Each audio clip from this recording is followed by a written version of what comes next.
fair skies, some patchy clouds over the mountains. That's about it. Temperatures are starting to warm up from the chilly numbers we had earlier this morning. It's now 32 in Big Bear from the 20s just a few, couple hours ago. 56 in Woodland Hills, 59 in downtown LA currently, 60 in Santa Ana to that 68 in Palm Springs. Eventually, out in the low desert, it will get to around 87 in Palm Springs. Lots of sunshine, high desert areas, the mountains as well. Those winds will be a little gustier this afternoon, so there is that wind advisory for portions of our desert communities gusting near 40+ miles per hour. So just be extra careful if you got one of those high-profile vehicles. 72 for downtown LA today. That is normal for the day. So we're actually going to be in that normal range. Mid-70s for the valleys, Inland Empire to the upper 60s at the coast. All right, let's head back up to Stu. Get another... No, Stu. Okay, I fibbed. I'll send it back to you guys. All right, Maria, thank you. Let's get to breaking news right now out of Union Station. This, of course, is downtown LA. Police search for a stabbing suspect that sent one person to a hospital. We have Coco McAvoy live on the scene with what we know at this hour. Good morning, Coco. Good morning. We're working with limited information, but we do know that a stabbing took place here outside of Union Station. I want to show you the scene now because you can see here on Alameda Street that a large portion of Alameda is blocked off as the LAPD has created a perimeter following the stabbing. Photographer Carlos Jacinto is zooming in now because we want to show you really what we believe is the first crime scene where this all took place.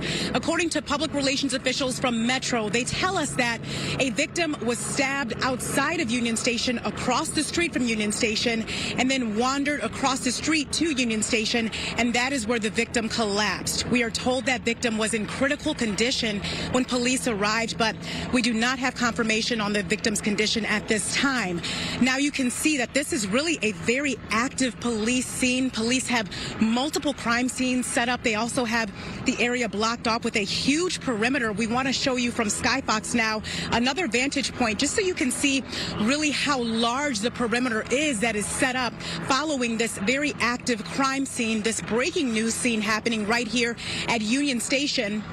I can tell you that it is impacting commuters as well because there is such a large area blocked off, so people do have to find different ways around to get around here to Union Station at this time. So that is something to keep in mind if you are headed to this area.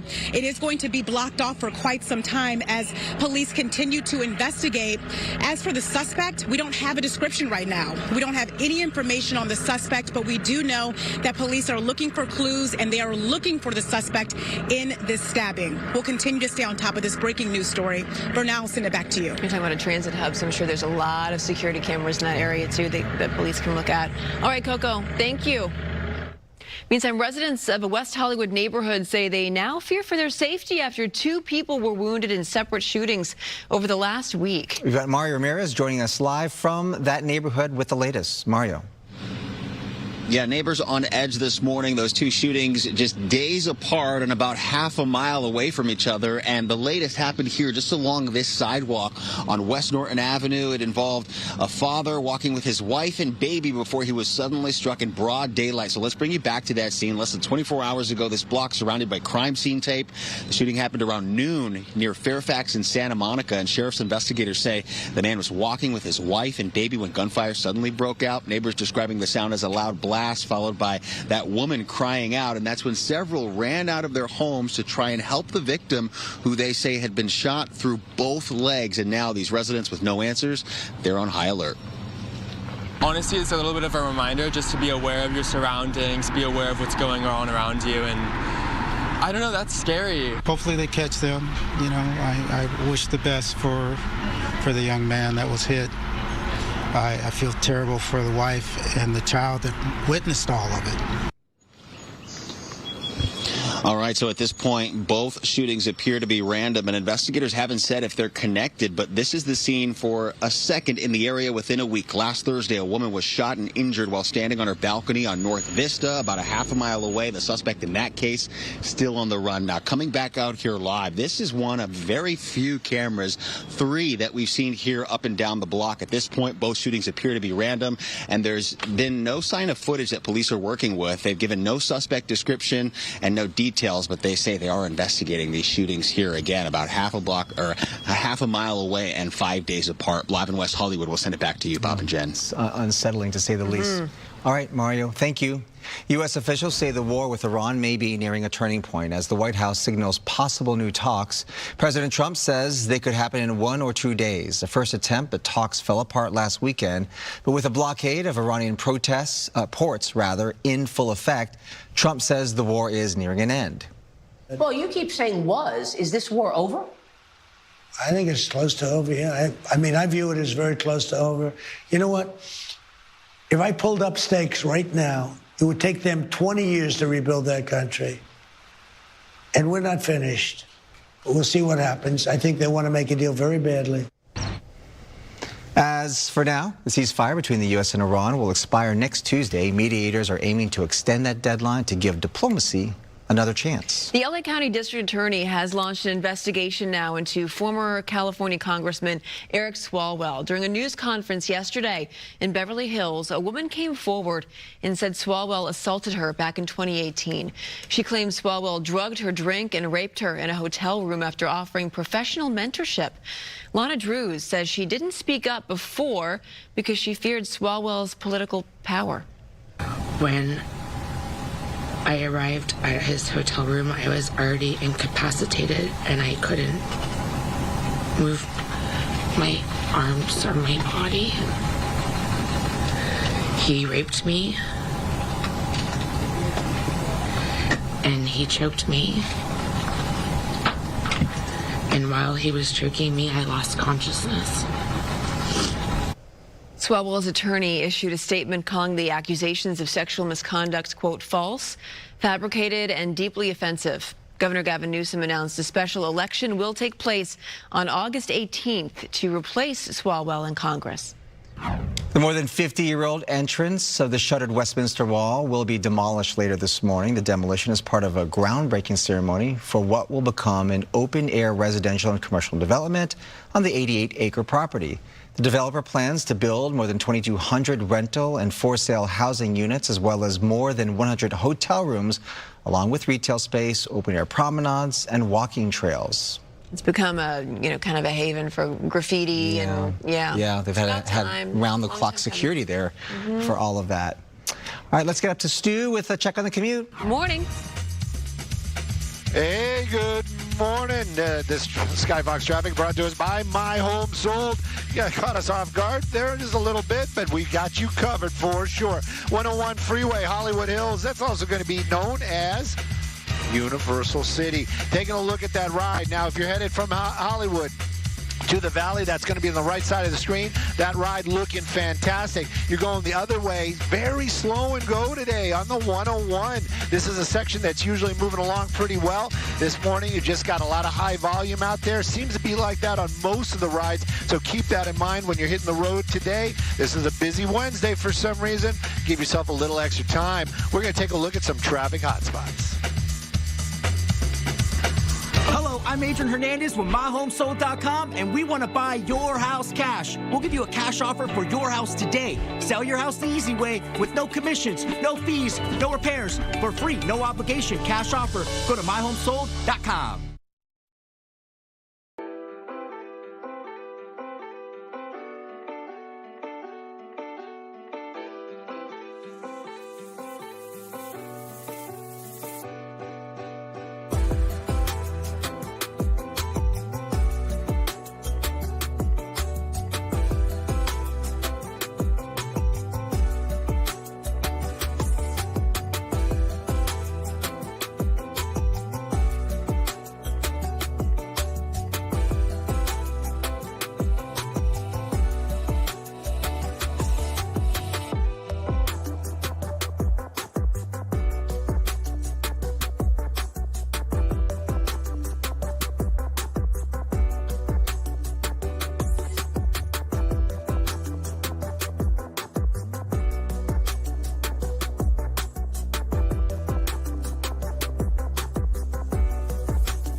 A look at our top stories this morning. West Hollywood neighborhood on edge after two people have been shot and wounded in close proximity to each other over the last week. A man was shot through both of his legs while walking with his wife and baby yesterday. A few blocks away, a woman was shot while standing on her balcony last week. A state Senate committee advanced a new bill to require ICE agents to remove masks during immigration operations. A federal judge ruled that the law appeared to violate the Constitution by discriminating against federal officers. The new mask ban bill includes local and state law enforcement along with federal officers to comply with the judge's ruling. Disney has started a significant round of layoffs, cutting around 1,000 jobs across divisions like ESPN, TV, movies, and corporate functions. New CEO Josh D'Amaro says the move is tough but necessary to streamline operations and adapt to industry changes. Theme parks and resorts remain largely unaffected.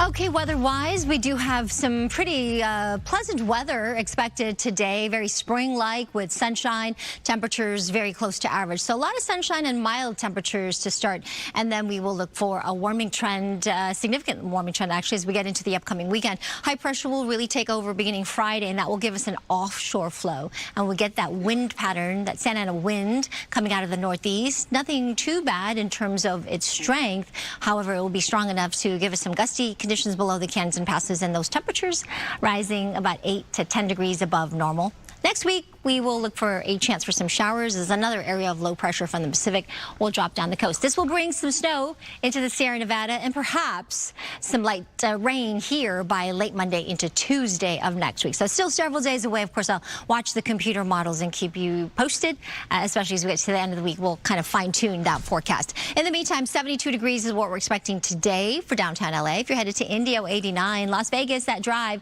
will get a little bit gusty on that 15. Should be in the low 80s there in Las Vegas. Here is your Anaheim day planner, starting out in the low 60s in the 9 a.m. hour and then getting to around 74 this afternoon. Palm Springs, I know we've got Coachella coming up weekend too, and it will be even warmer than today. Today we're looking at mid 80s there by 3 p.m. and then Laguna Beach out in Orange County, mostly sunny skies with that temperature in the mid to upper 60s. All right, let's check back in with Samada, get a look at our traffic conditions out there before you head out. Hey, Samada. Hi there. Good morning, Marie. Good morning, everyone. We do have a problem spot. Bring your attention to this portion of the 10 westbound at Mountain Avenue. 3 vehicles collided here. Emergency crews are rushing to the scene, and it has you backed up in both directions. A lot of activity through that area. It is taking away a couple lanes, so please be careful on your drive and give yourself extra time. We'll look at a real-time traffic. We've got now 50.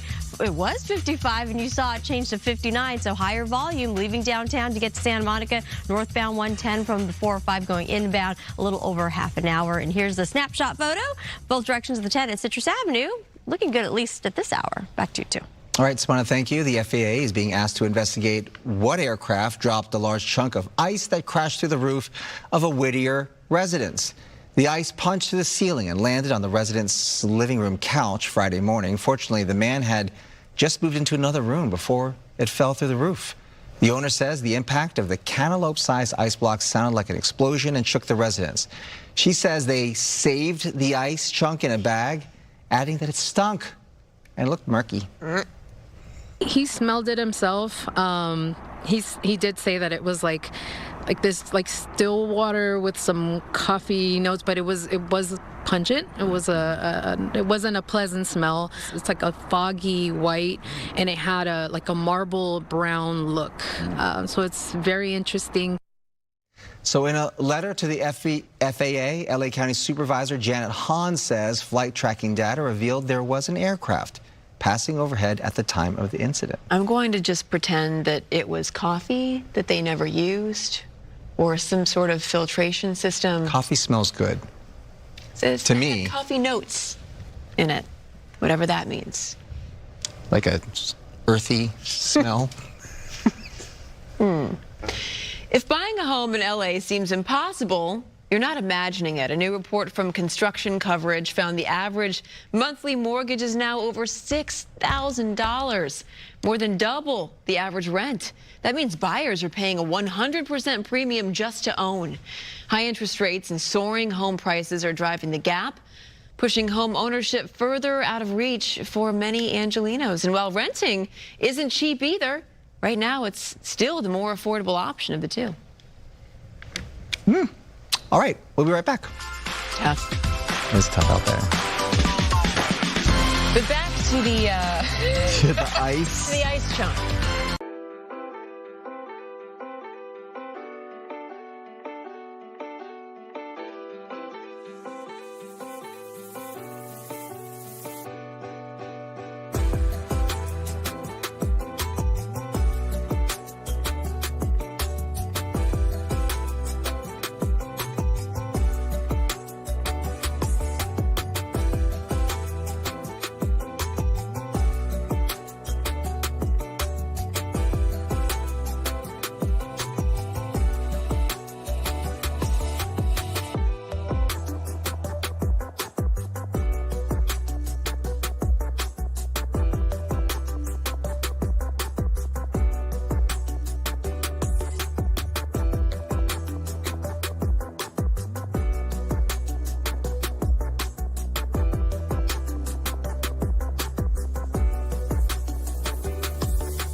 The role of state insurance commissioner doesn't really sound major, but it is. This person is in charge of regulating the nation's largest and arguably most high-stakes insurance market, enforcing insurance laws, protecting consumers from unfair rates and practices, and investigate fraud. Marla Tejas sat down with Patrick Wolf, a financial analyst running to be the next state insurance commissioner. Let's just start with the basics. For people who are not familiar with Patrick Wolf, who are you? So let's see. I'm Patrick Wolf, running for California Insurance Commissioner. I've lived in San Francisco with my wife for over 20 years. Our two kids are born and raised there. Our son's at college. Our daughter's about to go off to college. I have a 25-year business and financial career where I've spent a lot of time working in insurance. Early in my career, from 2001 to 2005, I spent 4 years at a major bank where my job was to build an auto and home insurance brokerage business. So I spent 4 years really with hands-on experience with customers, with carriers, really getting to know how the market operates. And then I became a financial analyst, and for the last 20 years I've worked as a financial analyst analyzing and investing in companies and markets, including insurance. So I've invested in insurance companies, analyzed insurance bank balance sheets, analyzed insurance markets, and so I have that experience. And I've also been very involved in state and local politics over the last 9 years, lifelong Democrat, and so I got much more involved since 2017 in a number of different things.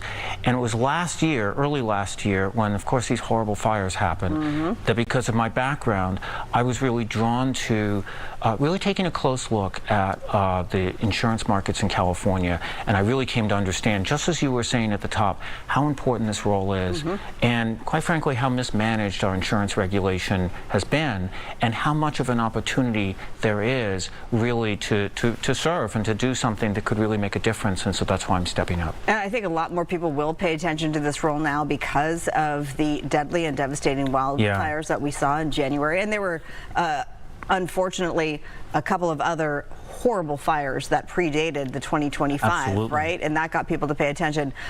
So here we are. You talk about it being mismanaged. What is specifically mismanaged in the office, and how do you make that better? Well, my approach is centered around three big ideas. One is holding insurance companies accountable. And so I want to, and I will, when elected, publish a report card on every single insurance company using information that already exists at the Department of Insurance that tells you, if you're shopping for insurance or looking to renew just regularly in the market, how well each insurance company is doing, has done paying claims. I think one of the things that many people have really come to realize with this horrible experience is that there is a big difference between different insurance companies. We need to have that information. That's number one, holding insurance companies accountable. Number two, increasing choice and competition. We are suffering from not having nearly enough insurance companies operating in the state of California. And one of the big problems we have is we have way too much red tape getting in the way of allowing insurance companies to come to market with competitive offerings. In most states, it takes about 60 days for an insurance company to file what's called a rate or product review, so the Department of Insurance reviews that, analyzes it, and approves it. It takes 60 days in most states. Here in California, it takes 300 days. So 2 months versus almost an entire year. 2 months versus almost an entire year. And then the third thing, so we said holding insurance companies accountable, increasing choice and competition, and third, improving transparency. Still ahead, it's Jackie Robinson Day. We're going to show you how they're celebrating at Dodger Stadium. They're celebrating at MLB stadiums all across the country. Don't forget our poll question this morning. We're talking about your cell phone habits. If one has to go, which are you getting rid of? Is it social media, texting, streaming? Go online. Go to foxla.com/vote to let us know, or give us your comments there. We'll be right back.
Almost 8:30 on this Wednesday, April the 15th. It's tax day. Everybody's done, right?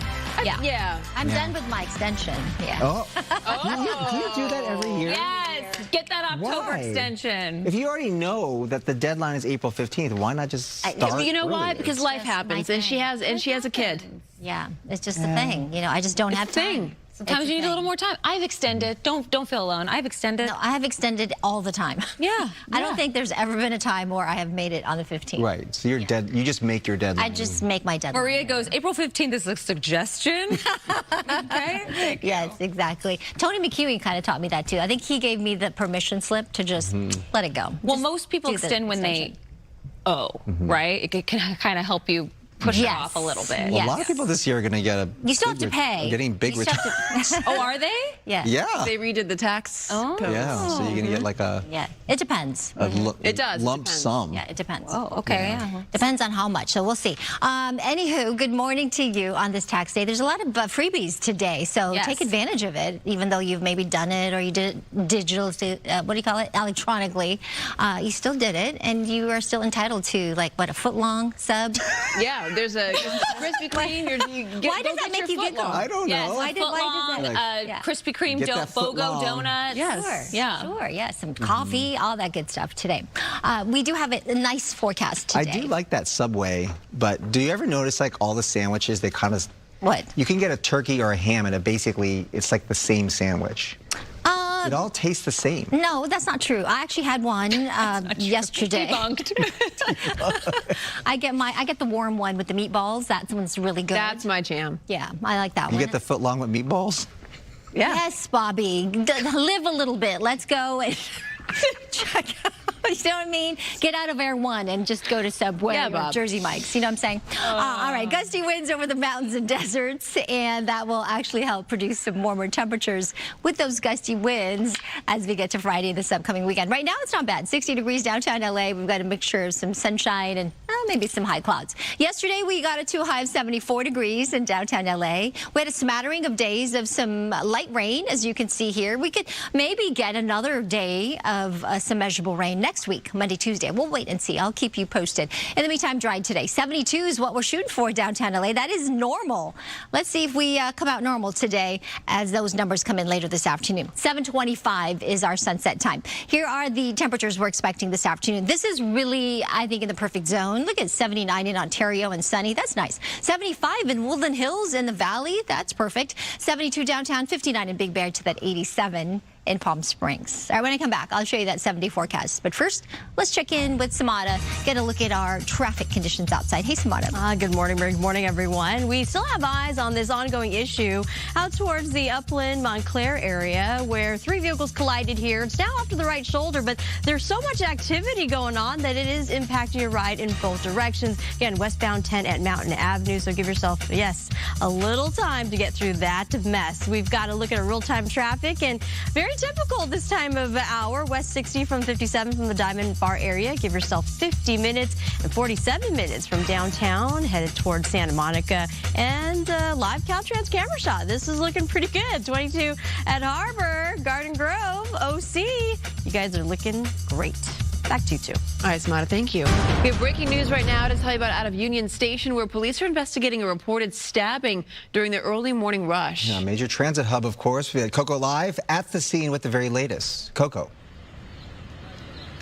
Good morning. The details are limited, but we do know this is still a very active police investigation. You can see here on Alameda Street outside of Union Station, several LAPD officers are set up. They have a large perimeter set up, too, blocking off portions of Alameda while they investigate. Here's what we know so far, according to Metro.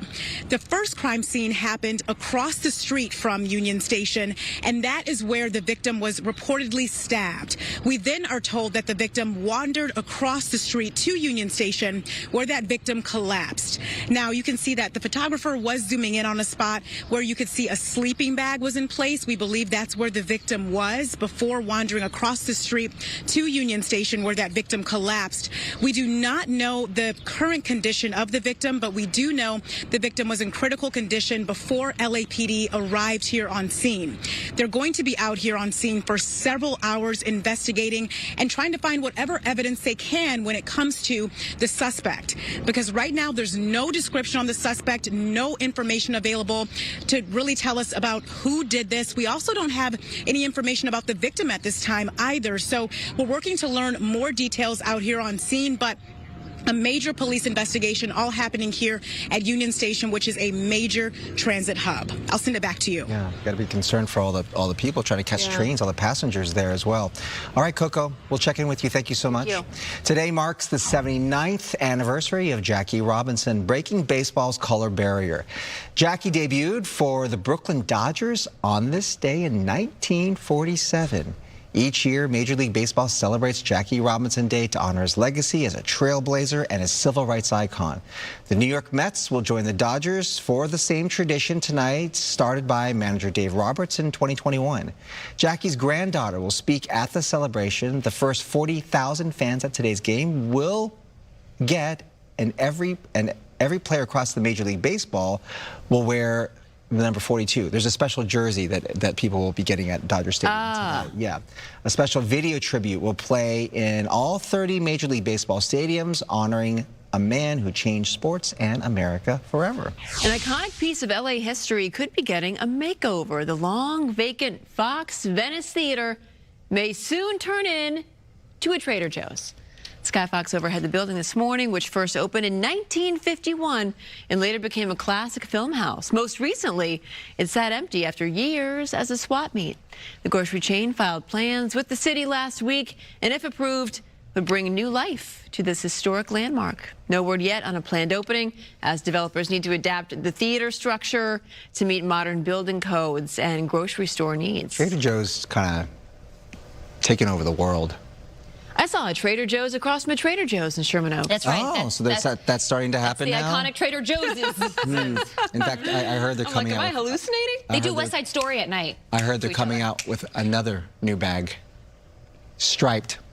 Oh, for summertime. You know, for someone who hates the bags, you sure know a lot about the bags. It just comes across my social media feed. I don't buy them, but it's listening to you, and it's finding you in your feed. Slightly interested. A raffle winner in Paris was thrilled to walk away with a $1 million Picasso painting. And listen to this, it only costs him a $117 ticket.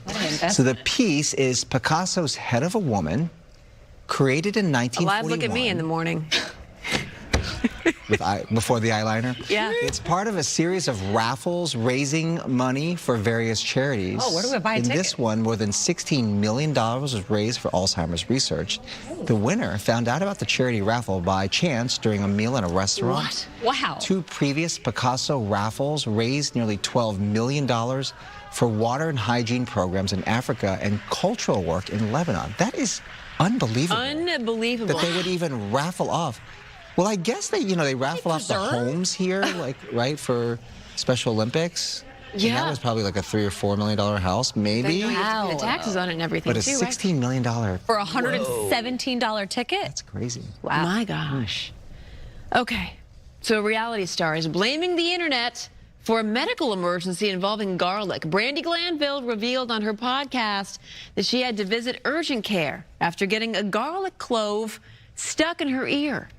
Can we not? She says she used the clove to clear up cold congestion after seeing the hack trending on TikTok. Glanville, known for the Real Housewives of Beverly Hills, is now warning fans to avoid social media medical advice. Doctors agree, noting that raw garlic can cause painful chemical burns and infections. Didn't she also have some sort of parasite crawling around in her face not too long ago, Brandi Glanville? I don't know. It happened not too long ago. I didn't know that garlic can cause chemical burns.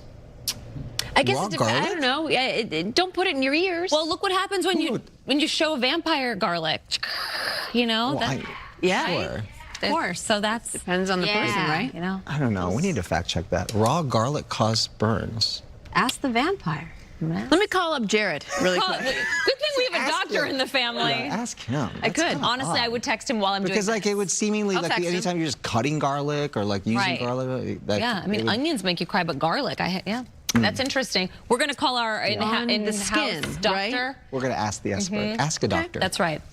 Okay, entertainment is sponsored by Yamava Resort and Casino. Lena Dunham has a new memoir, and of course, she's got to talk about her time on the hit HBO show Girls, and one of her girls is showing support. The memoir is called Fame Sick, and according to Variety, when they caught up with Allison Williams at an event, she said that she hadn't finished reading the book, but she did get to the part about the table read, which was part of the pilot. And Allison joked that she thought Lena would include that she was 40 minutes late to that pilot table read, but she concluded with, quote, "We love each other and it's a lifelong bond. It's the best." Now, however, she did talk about being on set with Adam Driver, though, sharing how Driver's alleged behavior made her question her authority as a leader. Remember, Girls was her show.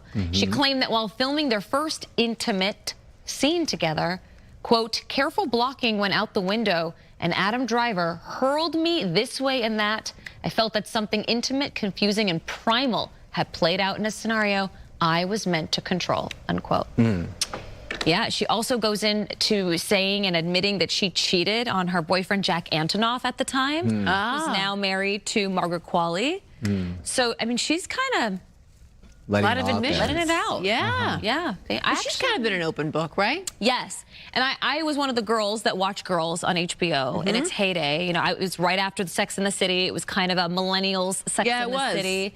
And I really enjoyed the show, and amazing cast, a part of it. So you know that there's stories. That's right. Behind the scenes there. The intimate scene, I was just kind of was a little confused about that. So she felt like it was blocked, but like Adam just like kind of did his own thing. Yeah, kind of did his own thing. Yeah. Freestyle. Yeah. Right, freestyle. Freestyle. Huh? And she said it was carefully blocked, which, you know, back then I don't think they had that, but now we know about camera blocking, don't we? Coordinator. Well, they have intimacy coordinators now. Yeah. Wow. So the Ankler, this is interesting. They just shared a story stating that there is a new job pivot. Professionals are becoming creators and cashing in. That's right, white-collar professionals, too. Why not? The digital economy is a $4.9 trillion economy. You're silly not to get in on it. And many white-collar grown-ups are ditching their corporate personas and becoming creators. It's called creator middle class. And Jen, congratulations, because you can be creator middle class between 100,000 and 1 million followers. You have to have 100,000 followers? Yeah, I'm inching my way. The shameless plug to follow us on Instagram. They're starting to be able to support themselves through content creation. You don't even need to be in the 1% of creators like, of course, Mr. Beast. Oh, wow, yeah, Creators with a smaller number of followers often drive higher engagement. It's called being a micro-influencer. Yes, exactly. So the most followers doesn't always win. Vertical videos and businesses go hand in hand. So if you are a business owner watching us today and you are not on Instagram or TikTok, you're not doing yourself any favors. I think 100,000 followers is a high bar, though. I think there are people who have 25, 50. No, but 50,000. Yeah, it's still a micro-influencer. I know people who don't have 100,000 who are still monetizing it with a fewer number of followers. They're just saying that category between 100 and 1 million is considered the digital middle class. Now, for our news jobs I'm not even here, middle class yet. We are contractually prohibited from making money outside of what we do for a living. Just kidding. Yeah. So just follow us for free. I wish I could make money, yeah. Yeah, right? It is a lot of work, though. It is a lot of work. It is a lot of work. You have apparently, the way you get traction online is you have to keep posting. Yeah, consistency. I don't even post. I barely even. You just accept the collabs. That's right. Yeah. Accept the collabs you let us do the work for you, and then you just glob on. There you go. All right, our poll question today. Last hour we asked you, one's got to go. Speaking of social media, one's got to go. Oh. Is it social media, texting, streaming, or online shopping? That is fascinating. Most people say, I think they need a brain break. I think Slack is not on this list. I'm surprised that it's... Go to foxtelly.com/vote. We do have a comment. We did get a comment. Oh, let's hear it. Let's take a look. Harold in San Bernardino says, social media, online shopping, streaming can or be reduced, but talking and texting, that's fine. Okay. Yeah. Oh, we got another one, actually. Leah in Los Angeles says, after watching your interview, I'm really going to try a detox. 2 weeks to undo years of damage. I'm in.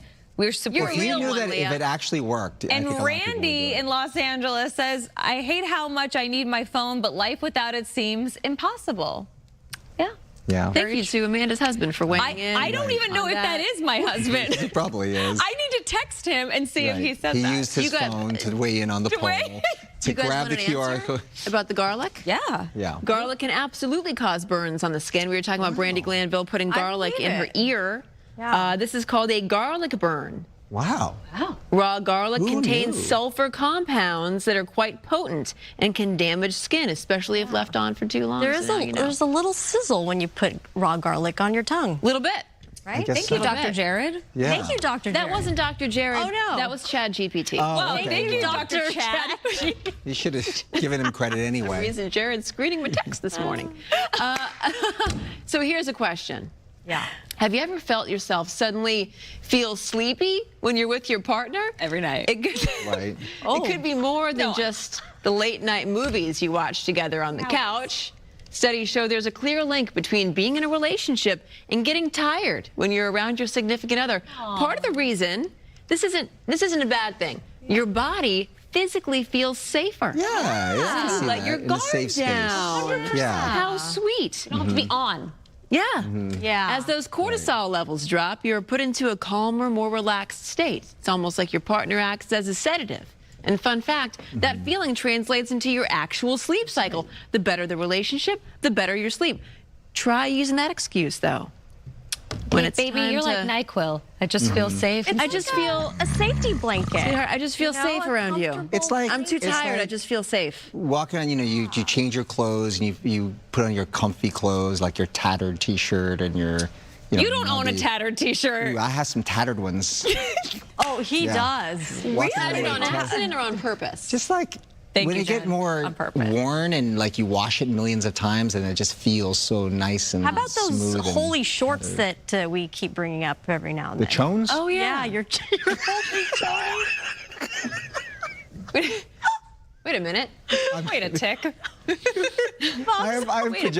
I wear pajama pants. Yeah.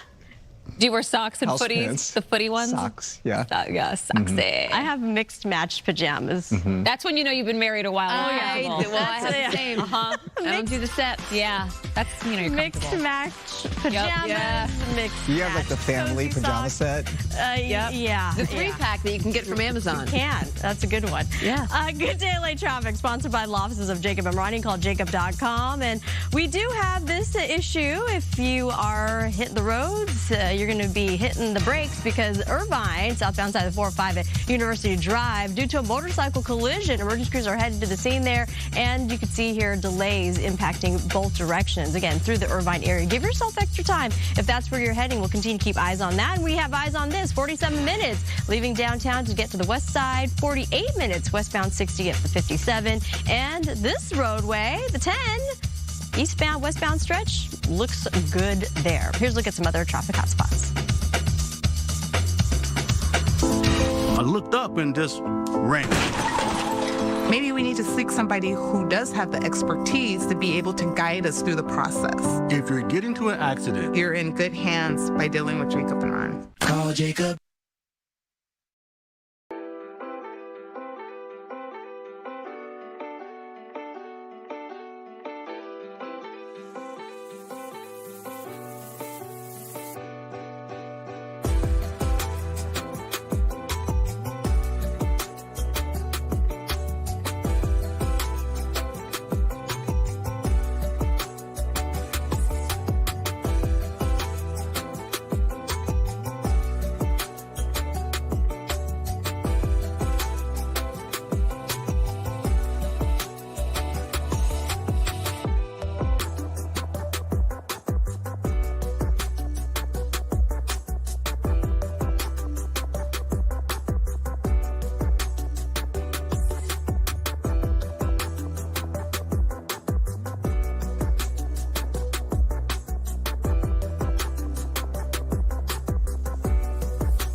This weather is sponsored by the law offices of Larry H. Parker. Beautiful view of Century City here. This is our camera upstairs on our rooftop, and we do have a really pretty day on tap. A spring day with plenty of sunshine and temperatures averaging really close to normal in the low 70s, mostly in the 70s. We've got an area of high pressure offshore. That's going to push some high clouds our way. That's about it, but no rain-producing clouds. The winds will also be quite gusty, especially over the mountains and deserts, and we have a wind advisory in effect until Friday at 11 a.m. For portions of the Mojave, if you're driving up the 15, maybe headed to Las Vegas, you will get blown around just a little bit, so be extra careful, please, with two hands on the wheels. If you are going to the beach today, temperatures on the sand in the upper 60s with those surf heights 2 to 4 feet. Ventura County, LA beaches, Orange County, San Diego 1 to 3, occasionally 4-foot sets into San Diego. Here is the 7-day forecast for the coast. 69 today to the mid-70s this weekend. The weekend is actually looking fantastic. Slightly warmer.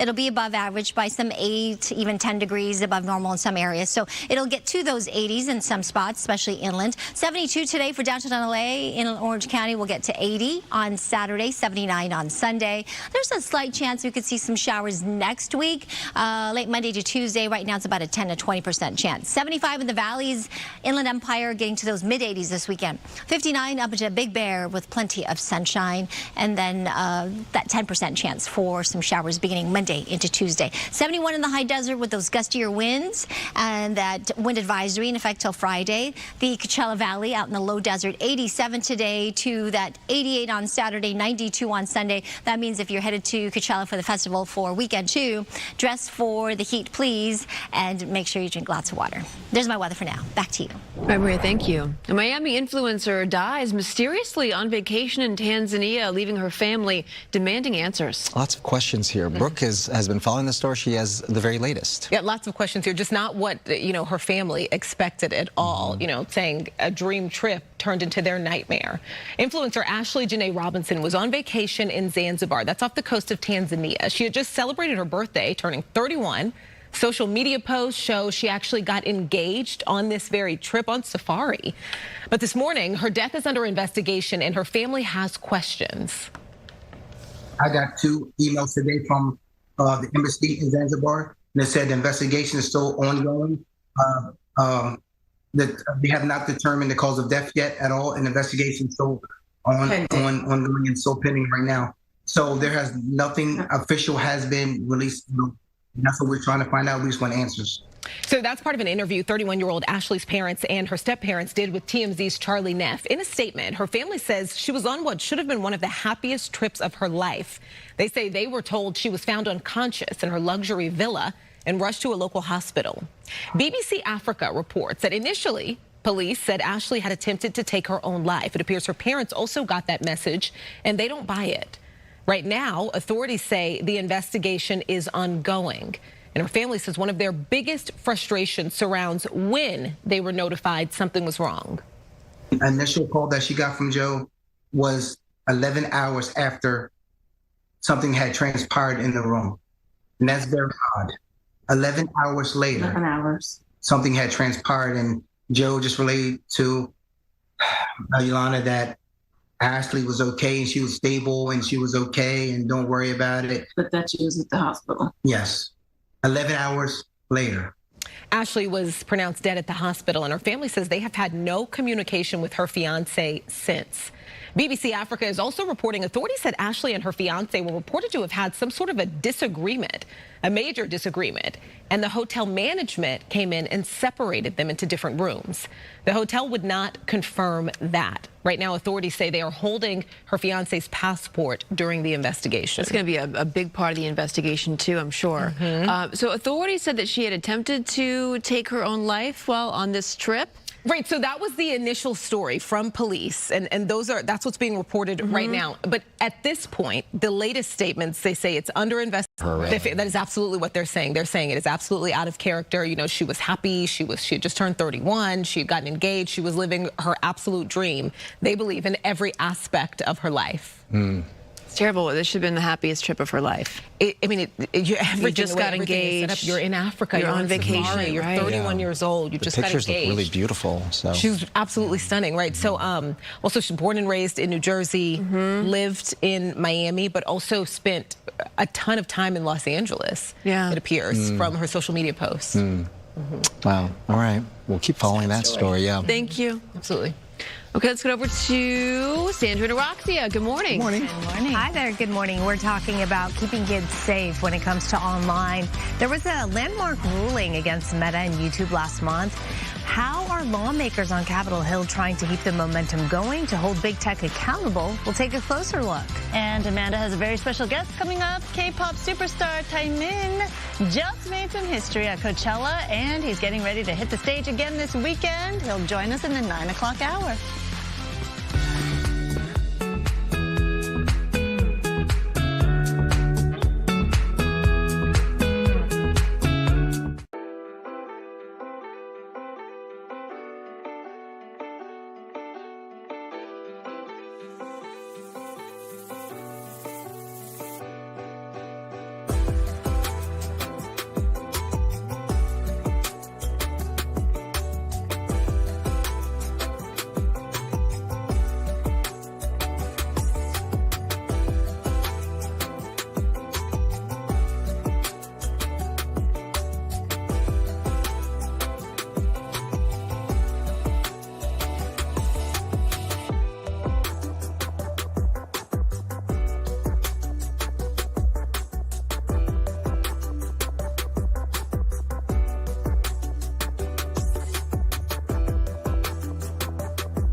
Breaking news out of downtown LA, where a suspect is on the run after reportedly stabbing a person at least at one of LA's busiest transit hubs this morning. Let's go to Coco right now, live near Union Station with more on what we know. Coco.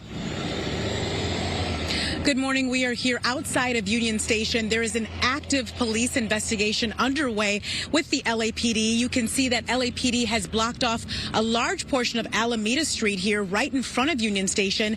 That's where the majority of the investigation is really taking place here this morning. So we want to show you what we believe is the first initial crime scene from this morning. Metro officials tell us that a victim was stabbed across the street from Union Station and then wandered over to Union Station where the victim collapsed. We were told the victim was in critical condition when LAPD arrived, but then he was transported to the hospital, and we do not know the condition of the victim at this time.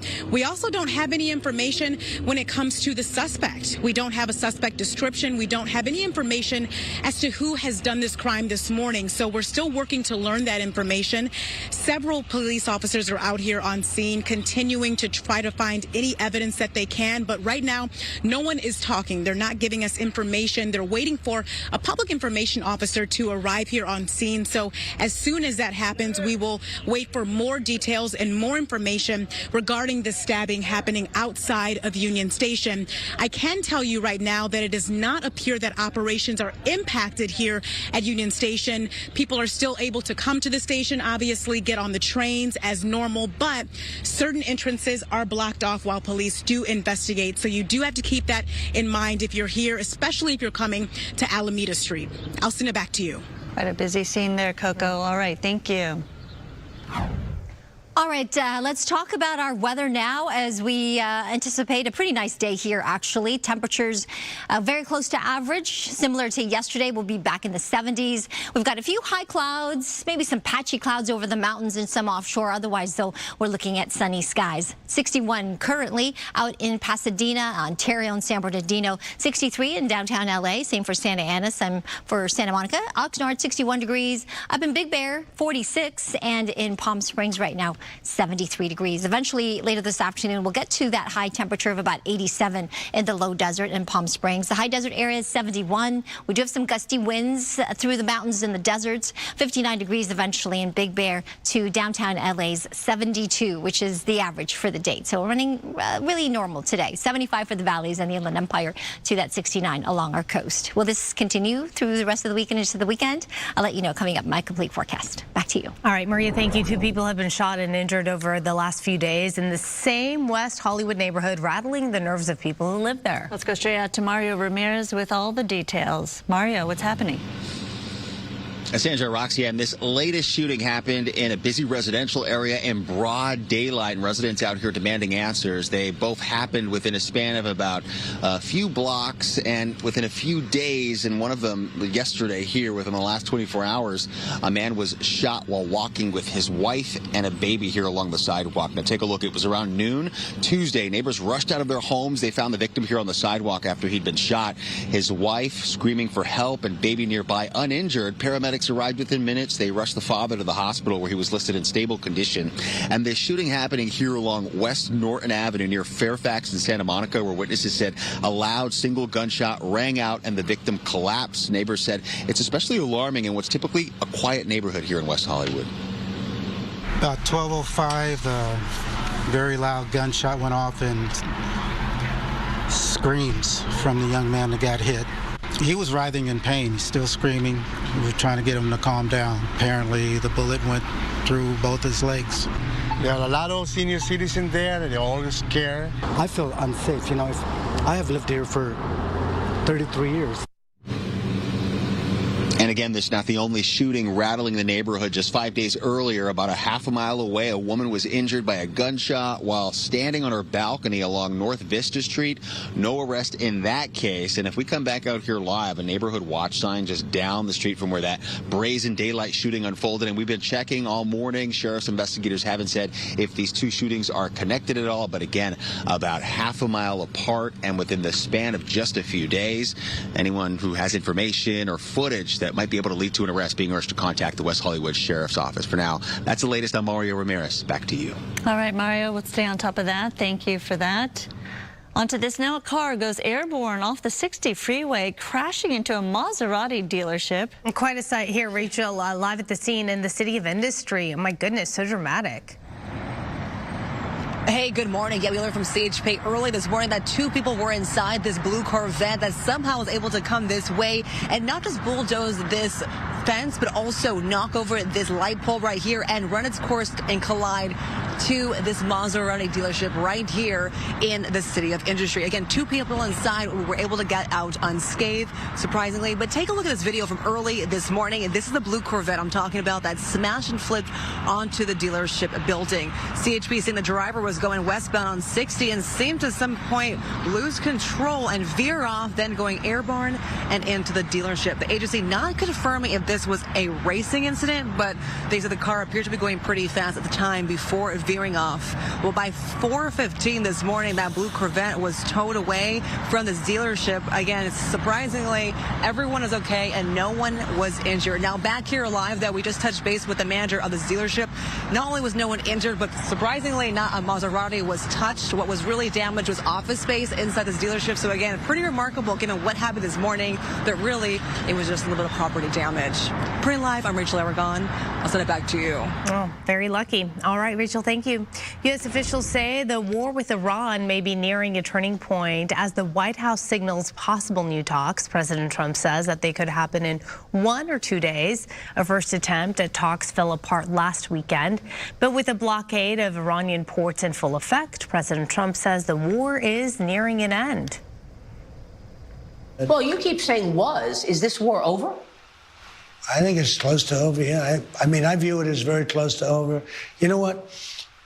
If I pulled up stakes right now, it would take them 20 years to rebuild that country. And we're not finished. But we'll see what happens. I think they want to make a deal very badly.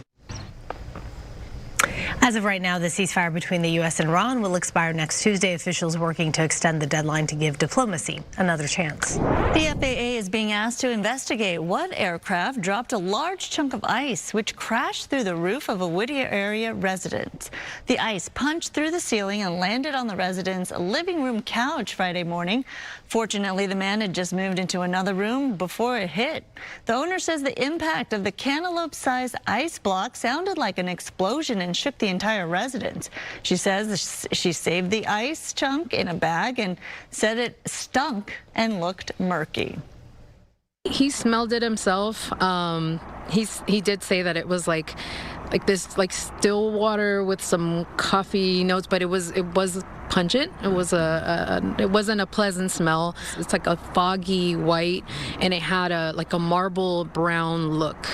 So it's very interesting. In a letter to the FAA, LA County Supervisor Janet Hahn says flight tracking data revealed an aircraft was passing overhead at the time of the incident. All right, we're about to show you this shocking video out of Oklahoma. A school principal tackling a man who walked into a high school with 2 guns. It happened last Tuesday at Pauls Valley High School. Let's look at this. Police say a former student walks in with 2 semi-automatic pistols, tries to shoot students, but misses. The principal jumps into action. That principal shot in the leg. The former student facing multiple felony charges. How brave of that principal. Yeah. All right, scary situation there, but hopefully not too scary on the roads, right, Maria? Yeah, that's right. We do have a quick traffic report here brought to you by DTLA Law Group Accident and Injury Attorneys. As we take a look at our real-time traffic map, there's some minor incidents right now. This is one of our live traffic cameras here. This is the northbound 5 freeway. This is at Alton Parkway, and it is moving nicely, actually, both north and southbound sides. More volume on that northbound side, though. Here are the drive times in and out of downtown LA. Going towards Santa Monica on that West 10 between the 5 to the 405. It is busy, 44 minutes there. Northbound 110 between the 405 to the 10, 27 minutes. And it is extra slow this hour on the West 60 between the 57 to the 5, 49 minutes there. Here's a look at some of the other traffic hotspots. This broadcast is locally sponsored by DTLA Law Group, Auto Accident and Injury Attorneys. Have an injury? Text Injury Help to 40222 or visit us online at calldowntown.com. Message and data rates and usage may apply.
And welcome back to you. I'm meteorologist Maria Quaban. We've got a very pleasant spring day ahead. Mild temperatures, lots of sunshine. We've got an area of high pressure just offshore. It'll push some high clouds our way over the next several days. However, no rain-producing clouds.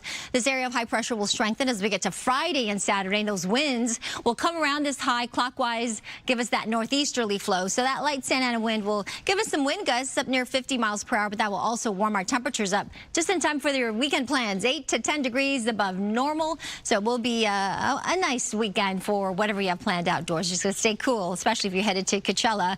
It is going to be much warmer for weekend 2 than it was for weekend 1. We've got an area of low pressure we're watching here in the Pacific. According to this model, this could drop down the coast, bring us some light shower chances as we get into next Monday and Tuesday. In the meantime, we do have the wind advisory in effect. So if you're headed to Barstow, parts of the Mojave, maybe on your way up to Las Vegas, it is going to be on the windier side today. That wind will continue through Friday. 72 for downtown, 89 in Indio today, to that 83 in Las Vegas. So just a quick look at Anaheim, getting to 74 later this afternoon. All right, I mentioned Coachella earlier. I'll go over that and the official forecast for you, Amanda, in just a few moments. You and your guest. Yes, you did mention Coachella. I did hear Coachella. And speaking of, entertainment is sponsored by Yamava Resort and Casino.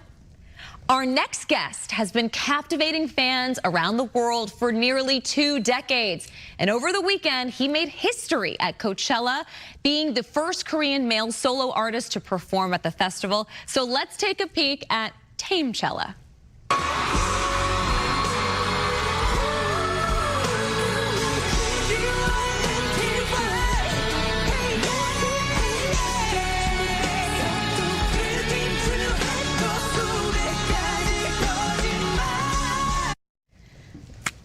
Amazing! And guess what? He's getting ready to do it all over again when he returns to the Coachella stage for weekend 2. I want everybody in the studio to help welcome K-pop superstar Taemin! Hi, I'm Taemin. Thank you so much for joining us. You know, Coachella is seriously one of the biggest festivals in the country.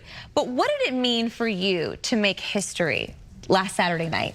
코첼라가 미국에서 가장 큰 페스티벌인데 이번 주말에 역사적인 무대를 하신 소감이 어떠신가요? 일단 그렇게 상징적인 무대인 것만큼 페스티벌인 것만큼 저한테 있어서 너무 유의미했고 사실 너무너무 오랜 시간 그 무대에 서보고 싶다라고 꿈을 꾸던 장소였는데 그게 이루어진 것 같아서 너무 감격스러웠던 날이었던 것 같아요. Yeah, you know, it's such a significant festival and stage for me, and it felt just ultimately so meaningful to be there, and it felt like a dream come true. Thank you. Thank you very much. Okay, well, there was a moment when you asked the crowd to turn on their flashlights. What stood out to you when you saw the sea of the flashlights on the phone? 네, 공연 중 관객들에게 핸드폰 플래시를 켜달라고 하셨는데 그 불빛들을 바라보시던 순간 어떠셨나요? 일단 그렇게 제 무대를 꾸며주시는 관중분들께 너무 감사했고 사실 그 무대에서 관중들을 바라보는 그 시점 또한 굉장히 아름답고 예쁘거든요. 마치 우주에 떠있는 별처럼 보이는데 정말 그 순간들을 제가 감히 볼 수 있어서 너무너무 행복했던 것 같아요. 기억에 남을 것 같아요. You know, there is a great joy and gratitude for the fans who decorated the stage almost for me. And there is a different perspective looking down at the audience and looking down at the fans. The view from stage is different as well. It felt almost like the stars in the sky. And I felt so much happiness and gratitude for that. I love that. Well, now you're getting ready to perform again for weekend 2. Does having that first performance for the first weekend under your belt change maybe this next approach? 뭐 이번 주 이제 두 번째 주말을 앞두고 계신데 첫 번째 주말 하신 이후 뭐가 다른 게 있을까요? 일단 전체적으로 조금 뭐랄까 익숙해졌으니까 조금 더 아쉬웠던 점들을 보완할 거고 의상이 좀 바뀔 예정인데 미리 좀 말씀을 드리자면 스킨이 좀 많이 보일 것 같아요. 네. Yeah, you know, now I feel like my nerves are calmed a little bit approaching the second weekend. I do feel like I am going to enhance the performance even more. Bring things up, and to give you a little bit of a spoiler, I do think there's going to be a little bit of skin showing. We love a juicy exclusive. We love a spoiler. You performed 6 new songs. I mean, what did that moment mean to you as an artist sharing new music on that global stage? 네, 이번 신곡 중 6곡을 다시 네. 선보이셨는데 아티스트로서 이런 새로운 음악을 그런 무대에서 공개하시는 느낌이 어떠신가요? 일단 늘 항상 정해져 있는 방식대로 이제 신곡을 되게 들려드렸었는데 사실 이번엔 좀 새롭게 좀 들려드린 것 같아요. 그래서 굉장히 저 또한 새로운 경험이었고 신났고 그렇게 많은 분들께 처음 노래를 들려드리게 돼서 너무 기뻤던 것 같아요. Yeah, you know, I've always shown new music the very traditional way, and to do it in a really untraditional way this time was really exciting for me, and it was really cool to do that. Yeah, very cool. Well, now your legacy is being celebrated with your own Grammy Museum exhibit. Congratulations. That's Thank you so much. so exciting. When you get to see your stage outfits and even your own personal items, your artifacts, what do you feel? What goes through your mind? 네, 이제 또 상징적이게 또 그래미 뮤지엄에서 전시를 하시게 되셨는데 본인의 의상, 그런 액세서리를 거기서 봤을 때 어떤 느낌인가요? 일단 정말 제가 알던 그 그래미 뮤지엄의 제 의상과 저의 물건들이 장식이 된 게 너무너무 전시가 된 게 너무 신기했고 그리고 또 그 옆에 바로 제가 너무 동경하던 이제 마이클 잭슨의 전시가 함께 되어 있었어요. 그래서 그런 가까운 곳에 이제 같이 전시되어 있다는 게 너무 성공한 팬이지 않을까 제가 스스로 그렇게 느껴졌습니다. You know, the Grammy Museum is such a well-known place, and to have my artifacts there, to have my items there is super exciting for me. And, you know, I've looked up to Michael Jackson for quite a long time, and to have my exhibit right next to his, I feel like a successful fan. Oh, yeah. What favorite Michael Jackson song? 가장 좋아하는 마이클 잭슨의 곡은? 너무 많은데 스무스 크리미널. Oh, Smooth Criminal. Yeah, it's a good one. That's a good one. You have been performing very similar, you know, since you were 14 years old, since you were young, on some of the biggest stages in the world. But when it comes to a festival like Coachella, how does that differ and stand out? 네, 이제 14살 때부터 되게 세계적으로 엄청 큰 공연장 같은 곳에서 많이 공연을 하셨는데 코첼라에서 무대를 한다는 걸 어떤 다른 점을 있을까요? 일단 항상 늘 뭐랄까 그렇게 큰 공연을 이제 하게 되는 거에 있어서 너무 감사함을 느꼈는데 사실 이렇게 코첼라라는 이렇게 큰 페스티벌은 또 처음이어서 뭐랄까 되게 긴장도 많이 되고 사실 좀 익숙하지 않았던 것 같아요. 그래서 제가 지금까지 해온 것들과는 좀 다르게 신인의 좀 마음을 했던 것 같아요. Yeah, you know, I've always been grateful to be able to perform at such big concerts and such, but to be able to do something like this is really quite different, and I was excited for it and grateful for it, but I almost was able to approach it as I was first starting my debut. Absolutely, and that's so exciting. Weekend 2 for Coachella. We're gearing up for it. Everybody, let's hear it for Taman. Woo! Thank you. You can catch him for Weekend 2 at Coachella. Thank you so much for coming in. Thank you so much. Yes, you're great. You're going to continue to rise. Your star. We'll be right back.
Welcome back to you. I'm meteorologist Maria Quaban. This weather is sponsored by Pechanga Resort Casinos. We've got this beautiful shot to show you here of West LA. Sunshine and winds not too bad here, but the winds are definitely picking up over the mountains and deserts. They'll be gusty. We've got some wind advisories in effect for our high desert areas. We've got those wind gusts nearing 40 to 50 miles an hour. But temperatures today really pleasant into the 70s, and then it will warm up just as we get to the end of the week and this upcoming weekend. For your plans, about 8 to 10 degrees above normal. These are the winds. This is one of our computer models that I wanted to show you how it's going to pick up this afternoon and evening. So onshore flow, mountains, deserts, those are the brightly colored areas. That's where it's going to be quite gusty. And then as we transition to Thursday evening and Friday, that's when the winds shift coming out of the northeast, and that offshore flow is what's going to help warm up the atmosphere, and that is going to bring our temperatures up to those 80s, even low 90s as we get to the upcoming weekend. And then we'll lose the winds this weekend, get back to more of an onshore flow as we get to next week, Monday and Tuesday, with that possibility for some light showers. Otherwise, 72 today for downtown LA, which is average, actually. Tomorrow, 73, that sunset time this evening at 7:25. I'll send it back to you. All right, Maria, thank you. The U.S. Navy has released new video of recovery efforts of the Artemis II after it splashed down into the Pacific Ocean Friday. Yes. Do it. Say it. Yes! Let's go! The video shows the incredible moment when the Navy divers opened the hatch on the Orion capsule of Artemis II. The crew of 4 made it back to Earth following their groundbreaking 10-day trip to the moon. The mission saw the astronauts going deeper into space than any other astronaut in history. The capsule itself is currently being inspected at San Diego before it makes its journey back to the Kennedy Space Center in Florida. So I was watching the live stream on Friday, as were many others. I kept waiting for those types of shots, like the close-up shots, those moments. It was not coming. It took so many days to get that footage. That's finally. why I love seeing this video, because you're seeing up close what exactly it's so great. happened. I know there was a lot of waiting going on. Major moment in history happened on this day in 1912. The Titanic, that's right, went down. The ship was carrying more than 2,000 passengers, and the crew, of course, when it struck an iceberg 400 miles south of Newfoundland, Canada. And that Titanic, one of the largest, most luxurious ocean liners ever built, and considered to be unsinkable before the disaster. There were about 700 survivors because of a shortage of lifeboats and lack of emergency procedures. The wreck still lies on the ocean floor at a depth of about 13,000 feet. Ongoing fascination continues to surround the tragedy. It's really just one of those stories that people are so curious about to this day. And lives on because of the movie, obviously being a big hit, and so many people just retelling the story, right, of the Titanic. Yeah, of course. Yeah. And the soundtrack. Good soundtrack. Celine Dion. All right, we'll be right back.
Good morning. Welcome, everybody. Hi, Brooke. Hi, Maria. How's it going? Good. Love joining you guys on the set. We look very springy, right? Look at all the colors. We do. Yeah, sure. Oh, I feel a little nautical. Yes. Take me on a yacht. Yes, I would love that. Definitely feeling the Easter spring weather outside. Today, particularly, you guys, it's going to be on the perfect side with temperatures really close to average. So take advantage of it. Go outside. Not too hot, not too cool. You know, that kind of day. That's what we're expecting. So right now downtown, it's 62 degrees. So it's on the cooler side, but not bad, because if you're out and about, that sunshine will feel good. If you're maybe taking a walk after you have a nice little breakfast, maybe after lunch today, it will be even warmer. Very similar to yesterday, we're looking at temperatures near average or even slightly above. We're going to warm things up a little bit more as we get to the weekend and for your weekend plans. So far, we've updated the numbers for the rain totals for the month of April, and we did have some measurable rain. I knew it.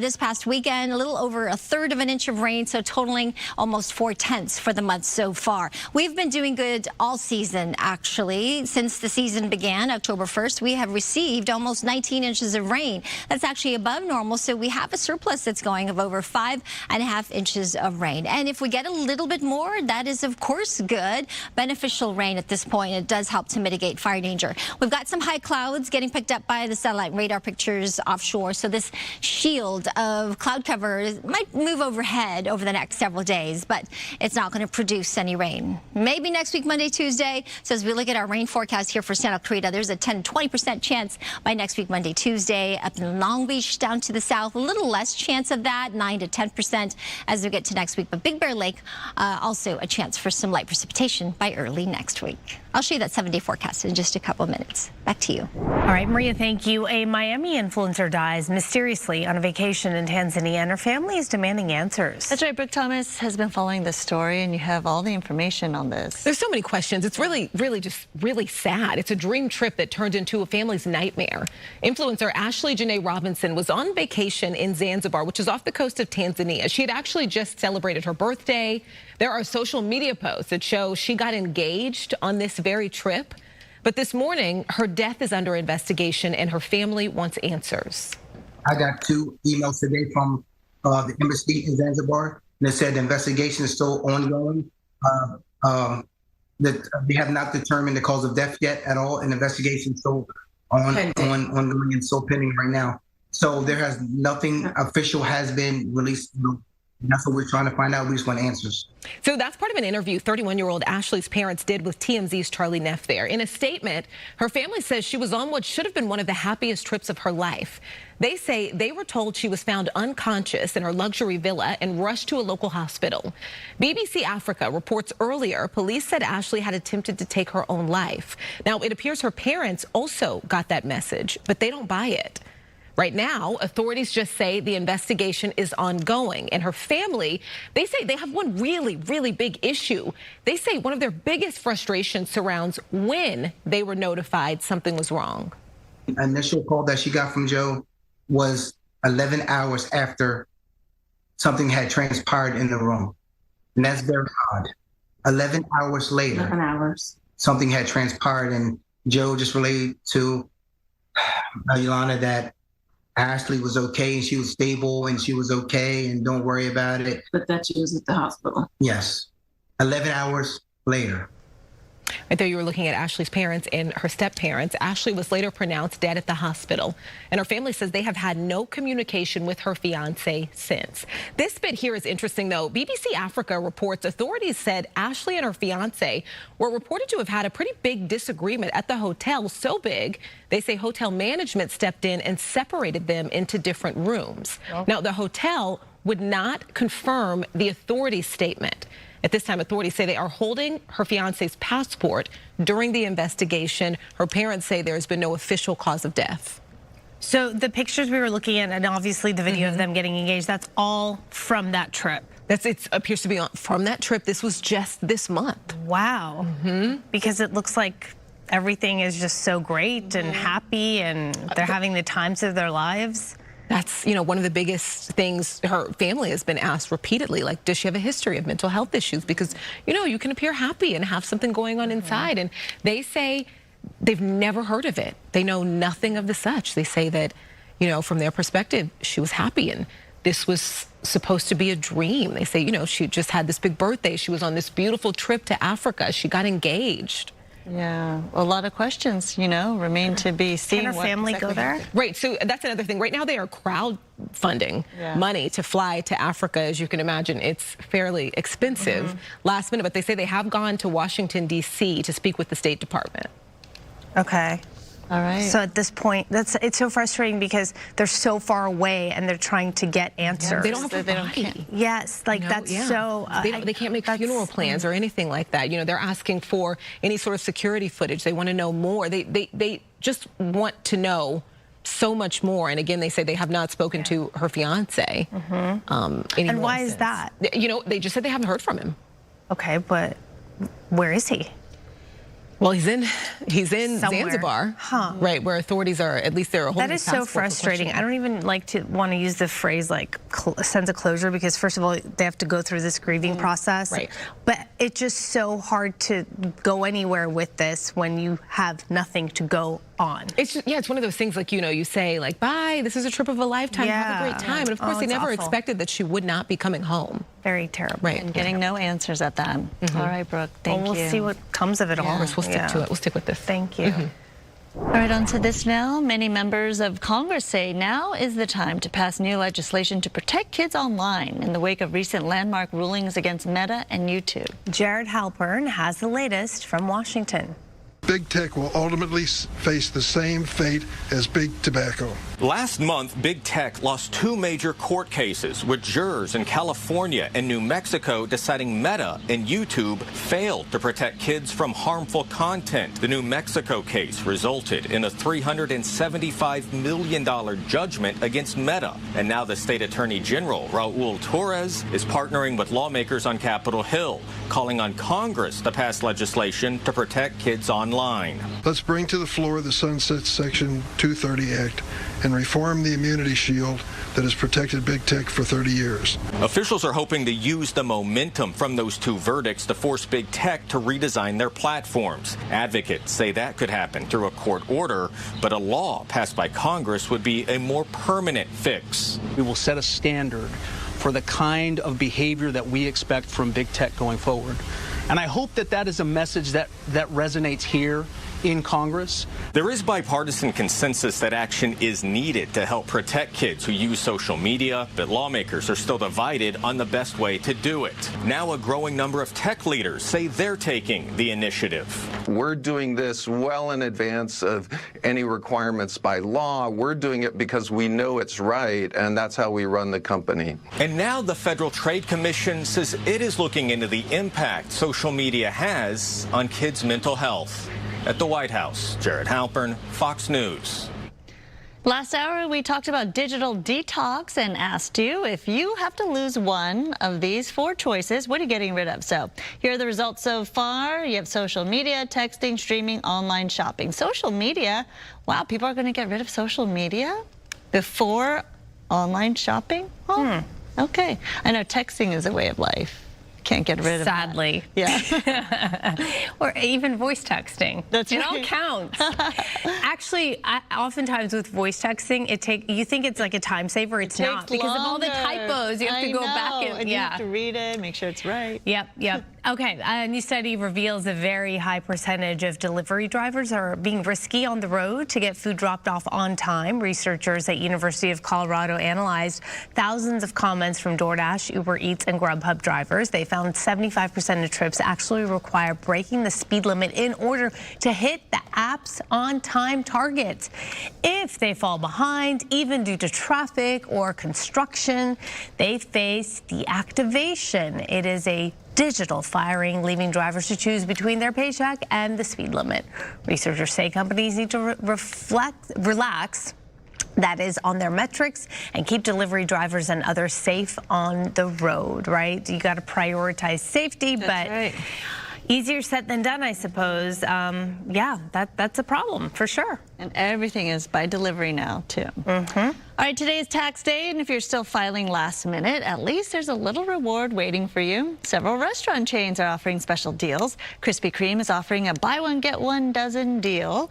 Subway is giving customers a refund in the form of a free footlong, but it's not just food. Planet Fitness is offering free hydro massages through April 18th, even for non-members at locations across Southern California.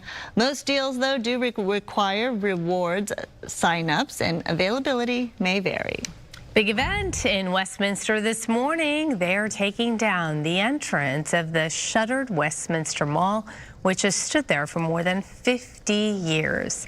The demolition, part of a groundbreaking ceremony for what will become an open-air residential and commercial development on the 88-acre property. The developer plans to build more than 2,200 retail, rental, and for-sale housing units, as well as more than 100 hotel rooms, along with retail space, open-air promenades, and walking trails. So it's a big undertaking, but it'll be great when it's done. And this one's also getting a revamp. An iconic piece of LA history could be getting a makeover. The long vacant Fox Venice Theater may soon turn into a Trader Joe's. This is the view from Sky Fox over the building this morning, which first opened in 1951 and later became a classic film house. Most recently, though, it sat empty after years as a swap meet. The grocery chain filed plans with the city last week, and if approved, it would bring life to a historic landmark. No word yet on when the planned opening is, as developers need to adapt the theater structure to meet modern building codes and grocery store needs. So we'll see about that. Today marks the 79th anniversary of Jackie Robinson breaking baseball's color barrier. Jackie debuted for the Brooklyn Dodgers on this day in 1947. Each year, Major League Baseball celebrates Jackie Robinson Day to honor his legacy as a trailblazer and civil rights icon. The New York Mets will join the Dodgers for the same tradition tonight, starting by manager Dave Roberts. That was back in 2021. Jackie's granddaughter will speak at the celebration. The first 40,000 fans at today's game will get a across Major League Baseball will wear the number 42. A special video tribute will also play in all 30 MLB stadiums, honoring a man who changed sports and America forever. I like that they do this every year, and so many MLB stadiums participate, and so many teams and so many fans, regardless of which team you're a fan of, right? It's a nice unifying moment. He changed history. That is for sure. And just when you thought you've heard every possible version of the national anthem at a ball game, here's this one.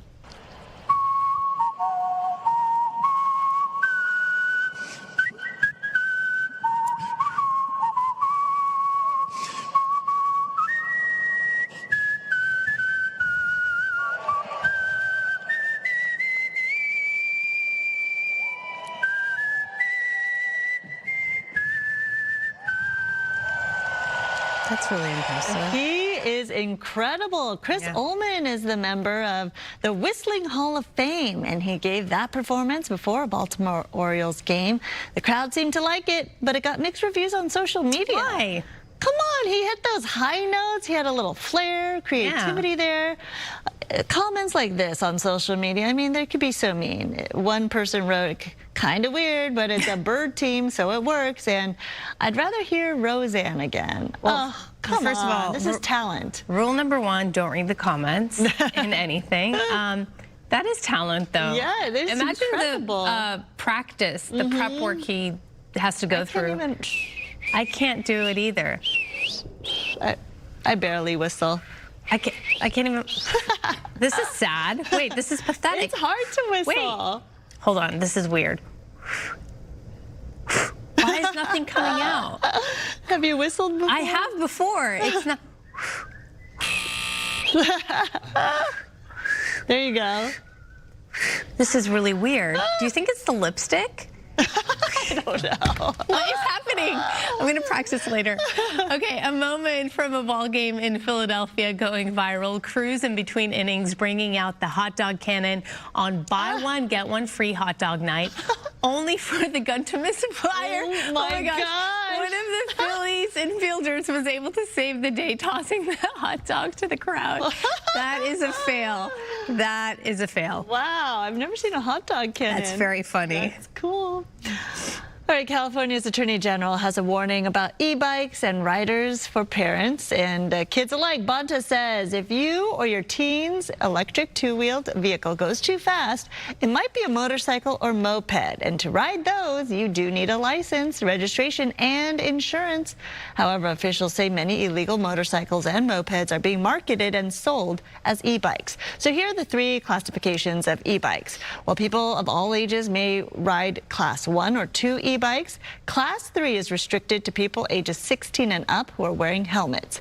All e-bikes sold in California also must have a permanent label disclosing what class it is, its top speed, and wattage of the motor.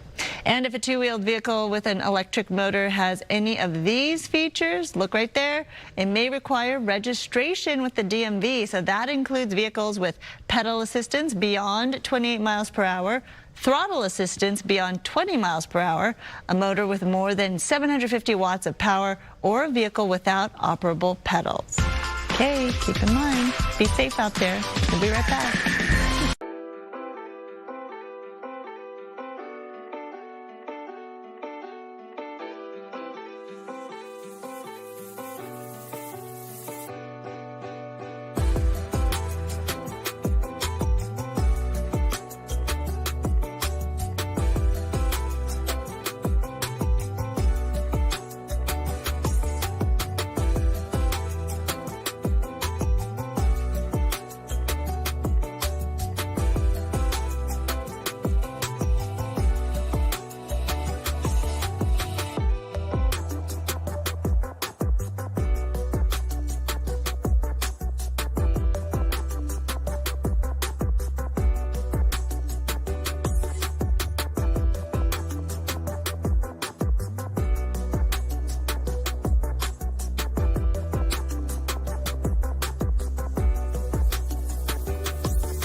Welcome back. Powerball is heading across the pond. The lottery game, responsible for 6 of the 10 largest lottery wins in the United States, will soon be available in the UK. The Multi-State Lottery Association says the game will be played the same way, with draw times still taking place every Monday, Wednesday, and Saturday nights. The man in charge of Powerball says the change will also create larger jackpots at a faster pace. More Powerball players will lead to faster growing jackpots. And players consistently tell us in survey after survey that faster growing Powerball jackpots is what they'd like to see. 68 US cents of every Powerball ticket purchased whether it's purchased in the UK or whether it's purchased in the US, 68 US cents goes to that grand prize pool. One big difference will be in payout methods. UK winners can only receive their payouts annually as opposed to the two different payout methods available here in the States. Okay, we've got some really nice weather here. The temperatures are going to warm up today to average. So whatever you have planned, maybe go outside, get some lunch, and then get a little vitamin D while you're at it. We have some high clouds, too, just offshore, but these aren't rain-producing clouds. So that might filter out the sunshine a little bit as we get to tomorrow and Friday and Saturday. Otherwise, the storms will really stay to our north. Now, next week, things will change a little bit as we watch an approaching area of low pressure from Monday, Tuesday, and that could bring us some light showers. As you can see here, that weak front extends all the way to the south. More snow expected for the Sierra Nevada, so exciting. Got another blast of winter there for Mammoth Mountain Resort. So if you still want to get some skiing done, it'll feel more like winter up there with all that new snow.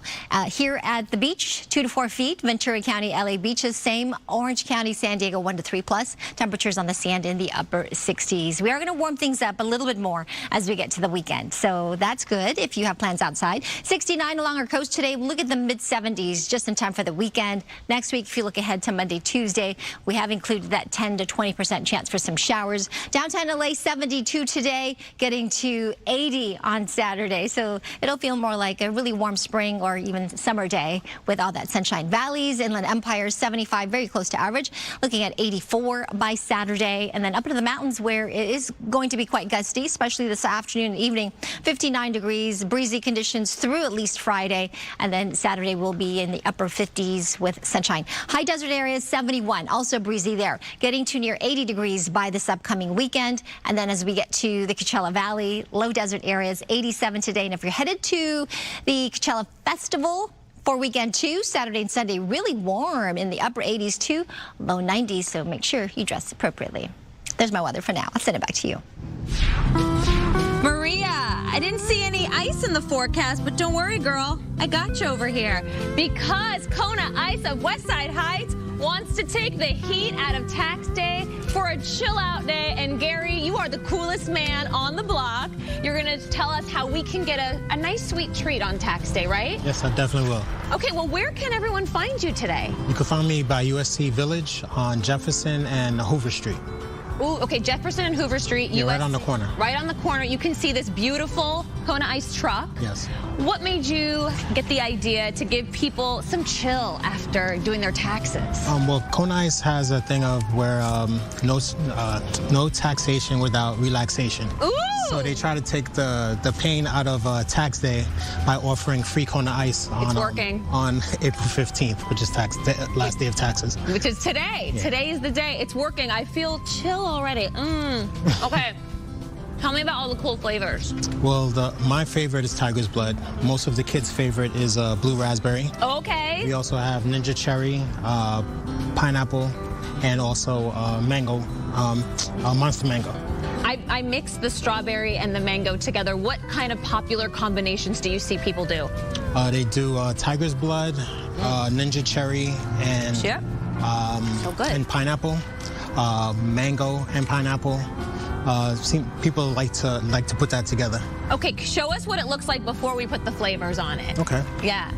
By the way, Gary, I have to say, and pun intended, you have a really cool job. It's a really cool job. You make people happy for a living. Yeah, I enjoy it. It brings joy to kids. It's very interactive with kids because they get to do the flavor themselves. Yeah. Almost gives a little talking piece. Yes.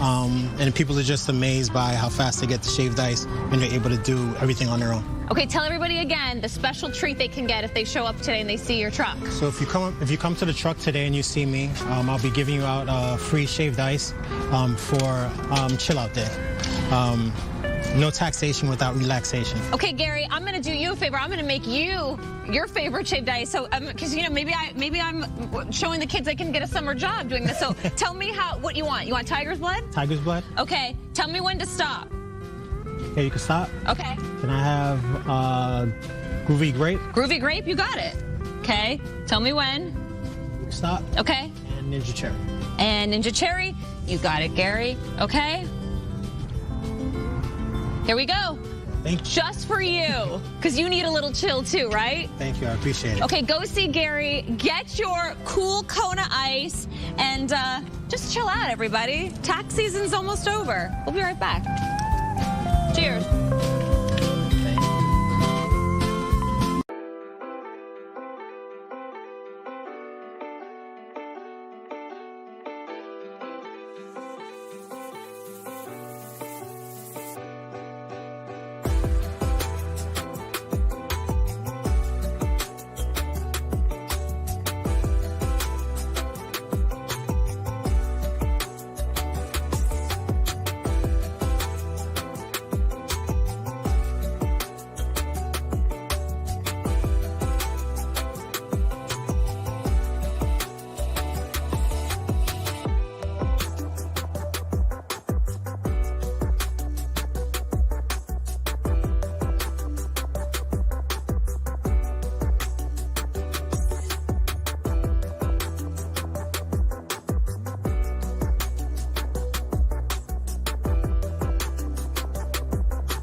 Good morning, everyone. Welcome to 10 a.m. and here's some of the stories we're covering for you this morning. The LAPD is investigating after a deadly stabbing outside of Union Station. We'll tell you what we're learning. A popular influencer goes from celebrating a birthday and engagement on an exotic holiday in Zanzibar to ending up dead in her hotel room after a fight with her fiancé. Now the family of Ashley Janae is demanding answers. And weather-wise, we're talking about some really pleasant spring conditions. Temperatures will get back into the 70s today with mostly sunny skies. Yes, the winds will increase a bit over the mountains and deserts, and then it will be much warmer as we get to the weekend. I'll tell you some of the other numbers and show you the 7-day in just a few minutes. Back to you. Thanks, Maria. So breaking news out of Union Station in downtown LA as police search for a stabbing suspect that sent one person to the hospital. Coco McAvoy is there live on the scene with the very latest. Coco? Good morning. We just learned new information out here on scene. We know the stabbing outside of Union Station was deadly. We know that a man was killed after he was stabbed outside of the station here. We want to show you the scene. Now, you can see that a portion of Alameda Street is still blocked off while the LAPD investigates. However, we are told that they are starting to wrap up their investigation here this morning. Now, we're zooming into a spot here. That's where the crime scene started. However, police have gathered all of the evidence that was there, including a sleeping bag where we believe the victim was. Now, we are told that the victim was stabbed in that area and then wandered across the street to Union Station, where the man collapsed. We know that he was in critical condition when police officers arrived, and then he later was considered dead after this deadly stabbing. So we are also told by officers on scene that both the victim and the suspect are believed to be unhoused. They don't have any information on the suspect at this time, so this is still all under investigation. We also don't have information on the suspect other than on the victim, other than the fact that he was a man. So we can tell you that operations are still underway here at Union Station. People are still able to ride the trains. However, they're not able to go through the entrance here closest to Alameda because it is all blocked off. So they do have to go around. So that is something to keep in mind if you are heading to Union Station. I'll send it back to you. All right, Coco, thank you. Residents of a West Hollywood neighborhood say they now fear for their safety after 2 people were wounded in separate shootings over the last week. Let's go to Mario right now, and he'll explain what's going on here, Mario. Yeah, what's concerning for the residents out here, those 2 shootings in the span of just a few days and just a few blocks apart. The latest happening on this stretch of sidewalk here behind me along West Norton Avenue. It involved a father walking along the sidewalk with his wife and baby before he was suddenly struck, and in broad daylight. So let's go back to that scene less than 24 hours ago. This block surrounded by crime scene tape. The shooting happened around noon near Fairfax and Santa Monica, and sheriff's investigators say the man was walking with his wife and a baby when gunfire suddenly broke out. Neighbors describing the sound as a loud blast followed by a woman crying out for help, and that's when several rushed out of their homes to try and get to the victim, who they say had been shot through both legs. And now these residents with no answers are on high alert. Honestly, it's a little bit of a reminder just to be aware of your surroundings, be aware of what's going on around you, and I don't know, that's scary. Hopefully they catch them. You know, I wish the best for the young man that was hit. I feel terrible for the wife and the child that witnessed all of it. Investigators haven't said if they're connected, but this is the second shooting in the area within a week. Last Thursday, a woman was shot and injured while standing on her balcony. This happening on North Vista, about a half a mile away. The suspect in that case still on the run. At this point, both shootings appear to be random. Now, if we come back out here live, this is one of just a few, 3 cameras that we've seen here going up and down the street where that shooting here in broad daylight unfolded. No suspect description and no arrest in either of these cases, but the public being urged to contact the West Hollywood Sheriff's Department if they had any information or any video that might help lead to an arrest. For now, live in West Hollywood, back to you, Sandra and Roxia. Okay, Mario, appreciate you being there. The Los Angeles County District Attorney has launched an investigation into former California Congressman Eric Swalwell. During a news conference yesterday in Beverly Hills, a woman came forward and said the sexual assault happened back in 2018. She claims Swalwell drugged her and raped her in a hotel room after offering professional mentorship. Lana Drew says that she didn't speak up before because she feared Swalwell's political power. When I arrived at his hotel room, I was already incapacitated and I couldn't move my arms or my body. He raped me and he choked me. And while he was choking me, I lost consciousness. Swalwell's attorney issued a statement calling the accusations of sexual misconduct, quote, false, fabricated, and deeply offensive. Governor Gavin Newsom announced a special election on August 18th to replace Swalwell in Congress. U.S. officials say the war with Iran may be nearing a turning point as the White House signals possible new talks. President Trump says they could happen in 1 or 2 days. A first attempt at talks fell apart last weekend, but with the blockade of Iranian ports in full effect, Trump says the war is nearing an end. Well, you keep saying was. Is this war over? I think it's close to over, yeah. I mean, I view it as very close to over. You know what? If I pulled up stakes right now, it would take them 20 years to rebuild that country. And we're not finished. But we'll see what happens. I think they want to make a deal very badly.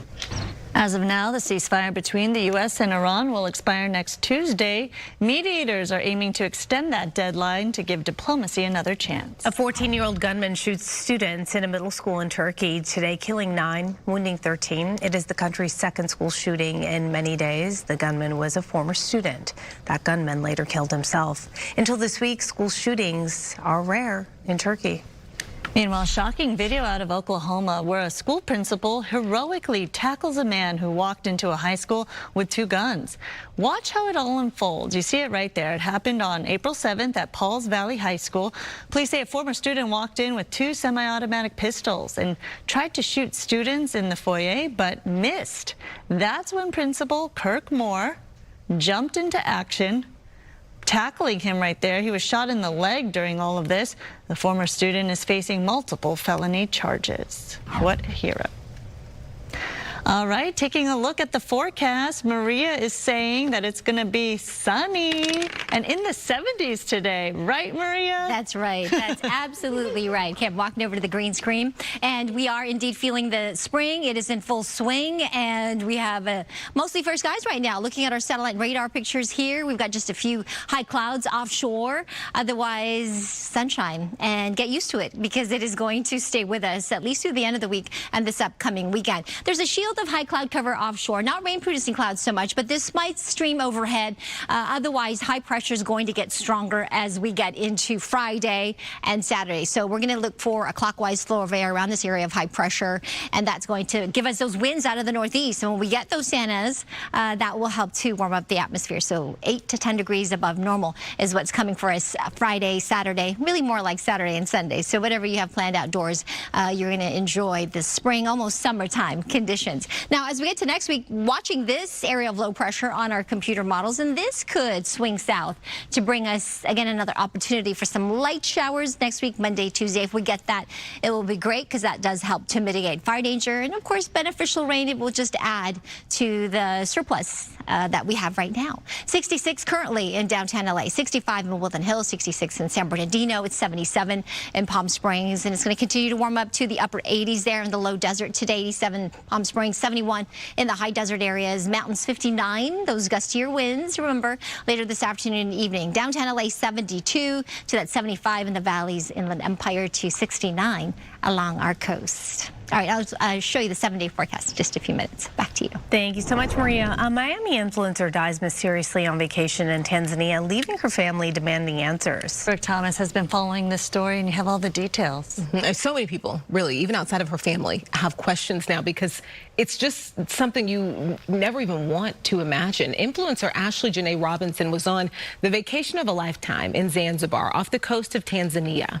She had just celebrated her birthday. Social media posts show she got engaged on this very trip. But this morning, her death is under investigation and her family has questions. I got 2 emails today from the embassy in Zanzibar, and it said the investigation is still ongoing. That they have not determined the cause of death yet at all, and the investigation is still ongoing and still pending right now. So there has nothing official has been released. And that's what we're trying to find out. We just want answers. That's part of an interview 31-year-old Ashley's parents and step-parents did with TMZ's Charlie Neff. In a statement, her family says she was on what should have been one of the happiest trips of her life. They say they were told she was found unconscious in her villa and rushed to a local hospital. BBC Africa reports initially police said Ashley had attempted to take her own life, and it appears her parents also got that message, but they don't buy it. At this point, authorities say the investigation is ongoing, and her family says one of their biggest frustrations surrounds when they were notified, how long it took for them to be notified that something was wrong. The initial call that she got from Joe was 11 hours after something had transpired in the room. And that's very odd. 11 hours later, 11 hours. Something had transpired, and Joe just relayed to Yolanda that Ashley was okay and she was stable and she was okay and don't worry about it. But that she was at the hospital. Yes. 11 hours later. Ashley was later pronounced dead at the hospital, and her family says they have had no communication with her fiance since. BBC Africa also reporting authorities said Ashley and her fiance were reported to have had some sort of a disagreement at the hotel, and management stepped in to separate them into different rooms. The hotel would not confirm that. Right now, authorities are only saying they are holding his passport during the investigation that is ongoing. Her parents say there has been no official cause of death. And did investigators talk at all about mental health? Did her family mention that? Could that play a role in any of this? Yeah, big question there, right? So her family says that they have never heard anything of the such. They know nothing about her having any mental health issues. They don't believe it. They say she was happy and on a dream trip. Or any other underlying conditions, right? We don't know about. All right, well, the investigation just starts, and unfortunately, a family torn apart by grief. All right, Brooke, thank you. Of course, thank you. An American YouTuber will spend 6 months in a South Korean prison over a series of offensive online videos. The 25-year-old, who goes by the name Johnny Somali, was the target of widespread public anger. He made videos of himself kissing and making sexually suggestive gestures, besides the statue memorializing Korean women forced into sexual slavery by Japanese forces during World War II. Prosecutors told the court that the behavior was part of a pattern of so-called nuisance streaming. Somali was indicted in 2024 and banned from leaving the country. He apologized for his actions and removed the clip, saying he didn't understand the significance of the statue. Prosecutors were originally seeking a 3-year prison sentence. The social media star known as Clavicular is out of the hospital this morning after a suspected overdose. Footage posted on TikTok shows the influencer, whose real name, by the way, is Braden Peters, being put into an ambulance. The 20-year-old abruptly ended his live stream last night while he was at a mall with 2 other influencers. He was seen slurring his words, repeating phrases multiple times while talking with a woman. After being released, he referred to the hospital stint as brutal and said he was taking substances to cope at the time. Peters is controversial, famous for promoting extreme physical self-optimization practices, which include the use of meth for weight control. All right, a wild crash overnight sends a car off the freeway and into a Maserati dealership. Rachel Aragon coming up with the damage. Let's talk damage on the roadways, maybe? No. Things are looking much better now. There's a few incidents, yes, but nothing too serious. Good Day LA Traffic is brought to you by My Home Sold. We're going to zoom into one of our really nice-looking cameras here. This is the 55 out in Orange County at Chapman. Northbound side of the cars coming at you here on the left side of the screen, but north and southbound side of that 55 actually look pretty good. We've got the drive times in and out of downtown LA on that West 10 going towards Santa Monica between the 5 to the 4-5. Still a little on the slower side, 31 minutes. Northbound 110 between the 4-5 to the 10. It's not too bad, 23. Still pretty slow on that West 60, though, between the 57 to the 5, 42 minutes there. Here's a look at some of the other traffic hotspots. Hello, I'm Adrian Hernandez with MyHomeSold.com, and we want to buy your house cash. We save you money with no commissions, no fees, no repairs, for free, no obligation, as is cash offer. Go to MyHomeSold.com.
Welcome back. A car goes airborne off the 60 freeway, crashing it into a Maserati dealership. Rachel Aragon live at the scene in the City of Industry with the damage. Hi there, Rachel.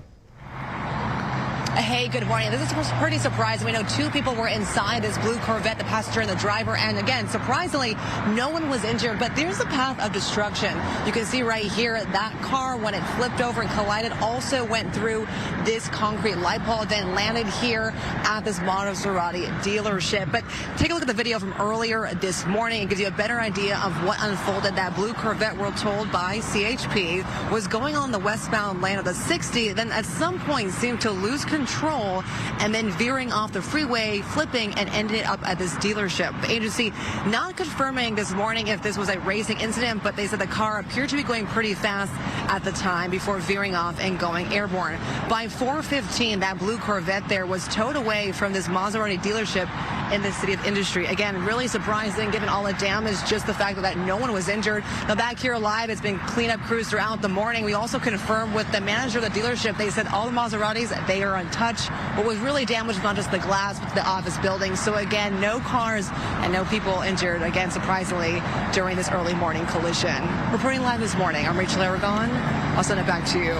Rachel, thank you. Former UCLA gynecologist and professor will spend 11 years in prison after pleading guilty to more than a dozen felony sex crimes. The sentencing of 69-year-old James Heaps comes as part of a plea deal to head off another trial and possibly longer prison sentence after his first conviction in 2022 was tossed out by an appellate court. Heaps was once one of the highest paid doctors in the UC system. He pleaded guilty to 13 counts of sexually abusing patients dating back to 1999. Survivors of his abuse say there is a sense of relief and justice. While no sentence can restore what was taken from me or from any survivor, this matters. It matters because we showed up, we reported, we refused to be silent. Heaps surrendered his medical license in 2023. His abuse has triggered more than 500 lawsuits against him and UCLA. So far, the university has paid close to $700 million in settlements. Jury selection is underway in the 3rd rape trial of former Hollywood producer Harvey Weinstein. It began yesterday in New York City. Jurors will decide for a 3rd time whether Weinstein raped actor and hairstylist Jessica Mann in a hotel in Manhattan in 2013. The first conviction was overturned. The second ended in a mistrial. The Oscar-winning producer has denied all accusations. The retrial is expected to last up to 6 weeks. An LA County deputy who died during a relay race through the desert has been laid to rest.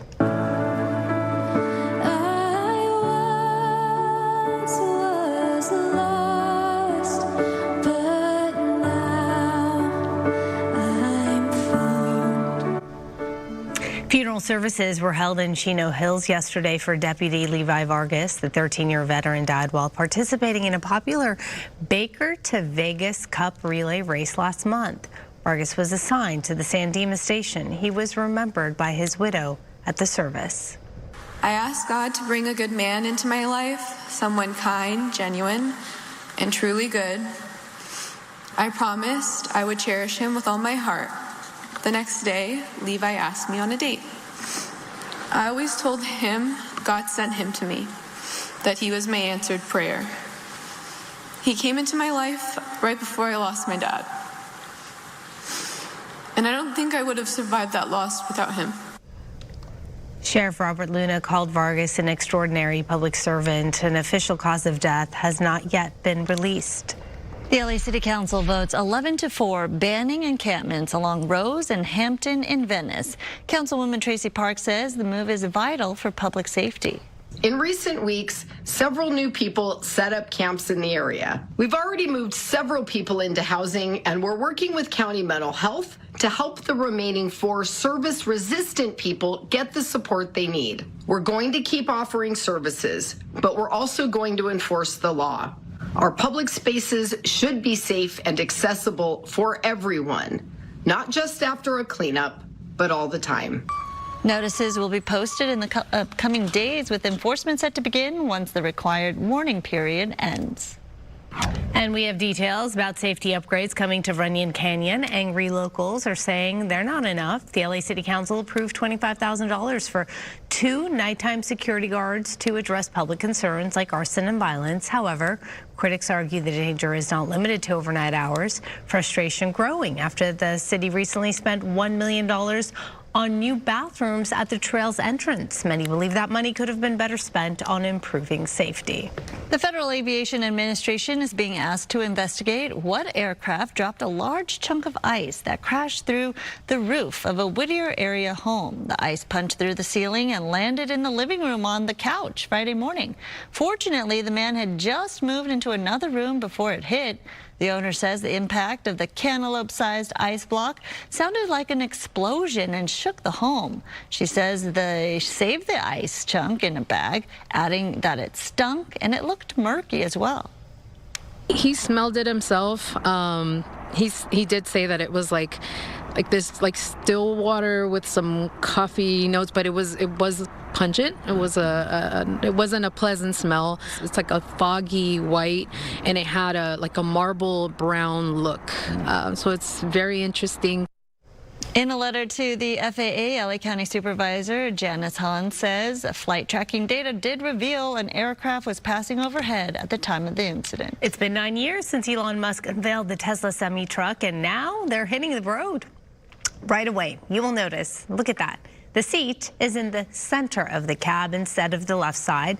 By being in the center, the driver can be between both screens. The truck has huge windows and 10 exterior cameras. Wow, I was right. Yeah, I just took a look at that too.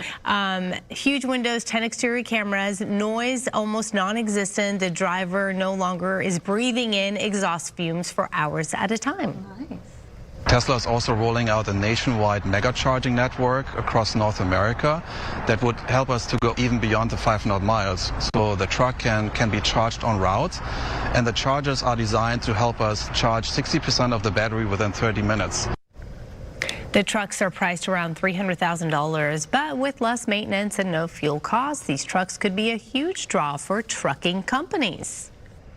Well, we'll see those on the road soon. That's 10:24 coming up. Amanda joining us with the stars of the new horror film, The Hive. That is just about guaranteed to keep you off the playground. Yikes.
Taking a look at our top stories this morning, police are investigating a deadly stabbing outside Union Station in downtown LA.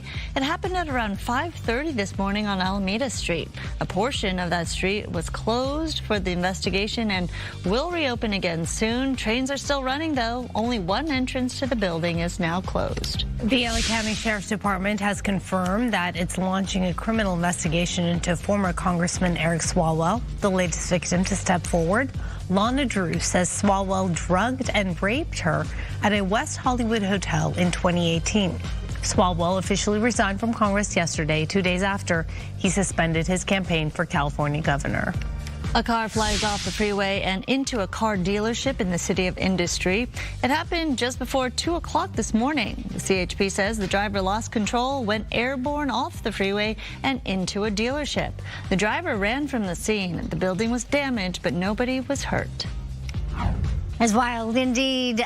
Nothing wild in our weather. That's the good news. Whatever you have planned, especially if you've got plans outdoors, it is looking good, especially today. Today, really pleasant, perfect spring conditions. Right now, it's 65 in downtown LA. Kind of a mostly sunny day with just some very patchy clouds. There's a west wind, definitely an onshore flow, and that sea breeze at 5 miles an hour. It will get gustier today, especially as you head closer to the mountains and the deserts. There will be some gusty winds near 40 to 50 miles an hour, and wind advisory is in effect. Yesterday, we reached a high of 74 downtown, so we had a couple of cool days, as you remember, even some rain on Sunday, but yesterday it was nice, 74. Today, similar conditions, we're expecting it to be in the low 70s, but this is the rainfall total so far for the month of April, almost 4/10 of an inch of rain and just a few days here and there, and we could be getting even a few more raindrops as we get into next week, Monday, Tuesday, and we've done really well so far. The water year, which begins October 1st, or rather, yes, October 1st,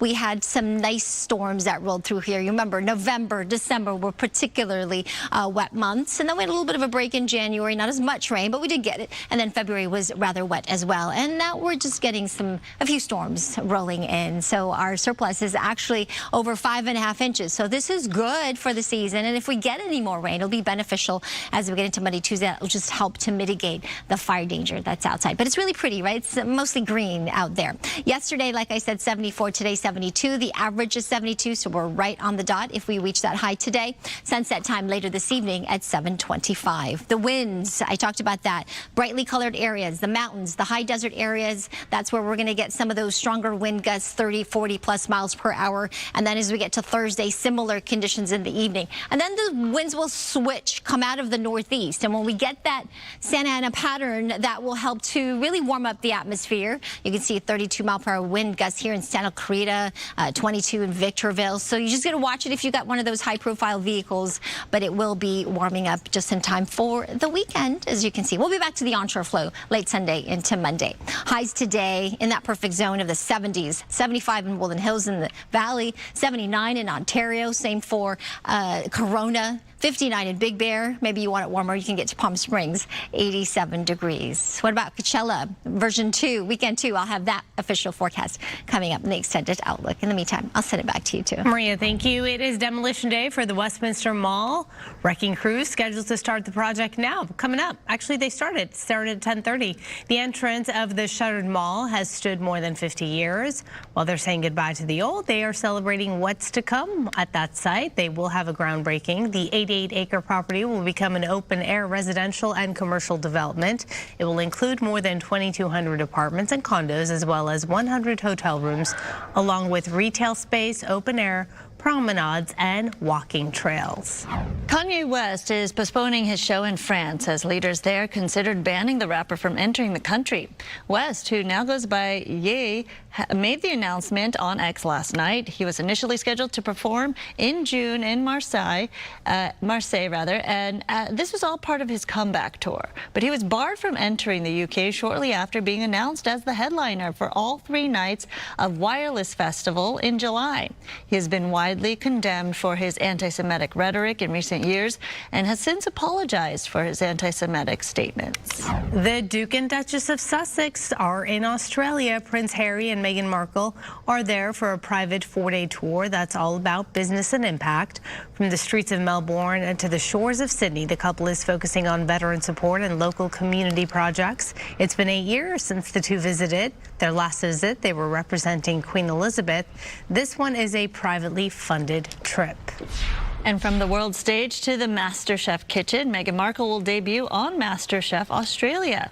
She's been touring the country with her husband, Harry, as Roxia mentioned, visiting children's hospitals and women's shelters.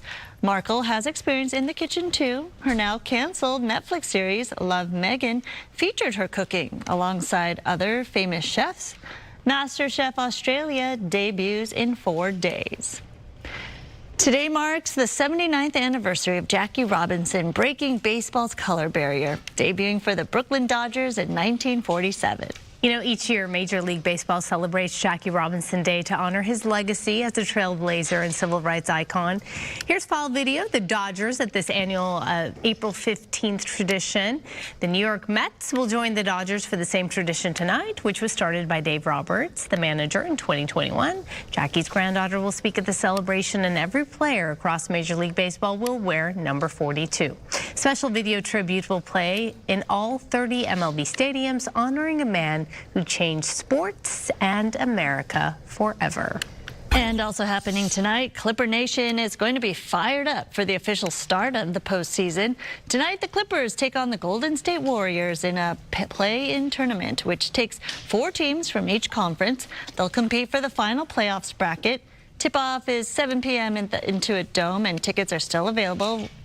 There are still some going for as low as $60 right now, so go cheer them on.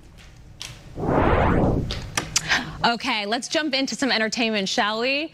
Xochitl Gomez and Aaron Dominguez star in the new thriller Hive, which premieres on Tubi this Friday. Here's a sneak peek, if you dare.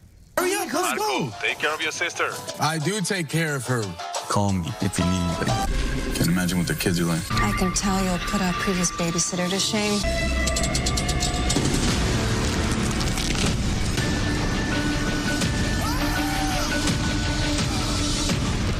Get out of this, okay?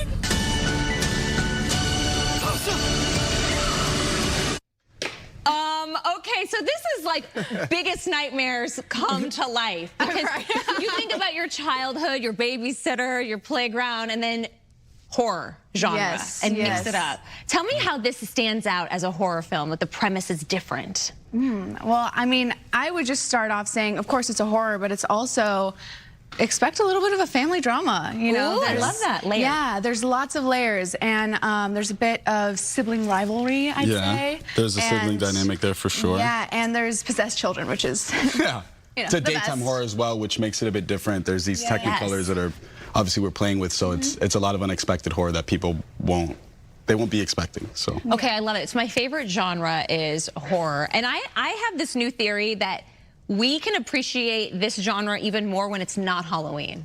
You know, that's a take. Yes, that's a take. Some of the really like the hits of last year. Like think about it. Weapons came out in the summer. Sinners came out in the spring last year. Horror can be. It can be. You can appreciate it the entire year. Because the entire year can be scary. Let's face it, right? Not just specific to Halloween. Okay, so what I love about this, it's on Tubi. It's for free. So people, our viewers, can download Tubi. They can watch this for free. And I love the representation of this film as well. We have 2 Latino leads. Your director was Colombian as well. Yeah, Felipe. Yes, tell me, Felipe Vargas, tell me about how representation truly matters everywhere, not just on linear platforms, but streaming, social media, all content. I mean, it's, to put it simply, what if you can see it, you can be it, you know what I mean? So that was, it's kind of something that I prioritize is Latino storytelling and supporting Latino filmmakers. And so for me, when I got asked to do the short, I immediately said yes. And just even now, being asked to do the feature, I was like, oh my gosh, to have the opportunity to do a horror that is a lead as a Latina is so amazing, and to have her be like smart and quick-witted and be able to like face all these problems but also be the hero at the end of the day is also I don't know, really pretty cool. I love it. And our viewers should know you are a local girl. Yes. You are an LA girl. Yes, I'm an LA girl. But also I'm not like an LA girl, I'm like a Echo Park LA girl. Eastside. Yes. Eastside. Represent Echo Park. I also read, is this true that you wanted to actually do this job? You wanted to go into journalism, sports journalism? I did, yeah. I did that for a little bit, yeah. That's a little secret. Well, you know, She said that's a little you're a great actor, and I hate to put you on the spot, but maybe you want to look at the camera and tell us what's going on in sports right now? Well, I know the Lakers are in the playoffs. Well, here, where is this cat? Right here, boy. where Mark is. Why don't you give us? Sometimes we need fill-in sports reporters, so why don't you give us your best shot? Well, I think that's why I ended up transitioning into acting. I don't want to give you, I don't want to take anyone's job either if I end up doing a really good job. Okay. I don't know. But yeah, sports journalism is something that I thought about going into when I was younger. So what should we know right now, though, what's going on in sports? We know UCLA women's basketball doing really well. Doing really well. Okay, Lakers in the playoffs. Lakers are in the playoffs. Lucas, unfortunately, he's hurt, but, we can rest assured that LeBron's going to do his best to get us there. The Dodgers are playing really, really well. And that I mean, round of applause. And that's all. And that's a wrap on sports wrap. I love it. I'm crying. Yeah. I love it so much. You guys are so fun working together. What has been your favorite part about working with each other on Hive? Oh. Well, we've known each other for a while prior to filming, so it was really easy to just go into that. And I'd say just going into already having like this dynamic and this trust really helped going into these like kind of tough scenes that we had. And even now, it's just like now we've been on a journey. So. Yeah. I know him real well. Yeah, my favorite part would probably be, I hated it in the moment, but I looked forward to Sochi scaring me while we were on set. She took it upon herself to scare me every other day. Yeah, she was huge. No, see, this is the thing. Even though doing all these like horror movies, I'm not necessarily like I don't like being scared. Okay, yeah. But she loves to scare. But I love scaring him. Like, I love scaring people on set. Like, that's how you keep the vibes up. I totally get that, for sure. It's so funny. You and I have so much in common. We're both, it's crazy. We're both like, really big in the MCU. No, she's huge in the MCU. I want to give you a lot of flowers. I only had 2 episodes on She-Hulk, but you know what? There are no small roles, right? That's right. That's what I will always say. There are no small roles. There are no small roles, but you are America Chavez. I mean, we saw you in Doctor Strange, and then you're also no stranger to indie movies. There's a small budget film coming out at the end of this year called Doomsday. Really small, but micro budget. Yeah, it's a niche. It's a niche. Yeah. I hope people go and support it in the theaters later this year. But since you're sitting with me and since we're so close. I mean, we're like basically besties without each other's phone numbers at the moment. What can you tell me and, LA and Orange County, Riverside? No pressure. No pressure. Anything special about Doomsday? Oh, I don't know, man. Aaron, do you want to take this one? And then this is when we go like this. We go like this. Ready? 3, 2, 1. Next question. Oh, okay. I had to try. Then like that was our press day yesterday, and that's what we came up with. That's our go-to. I had to try as a fellow MCUer. Right. Yeah, you had to inquire. And I did it. Absolutely.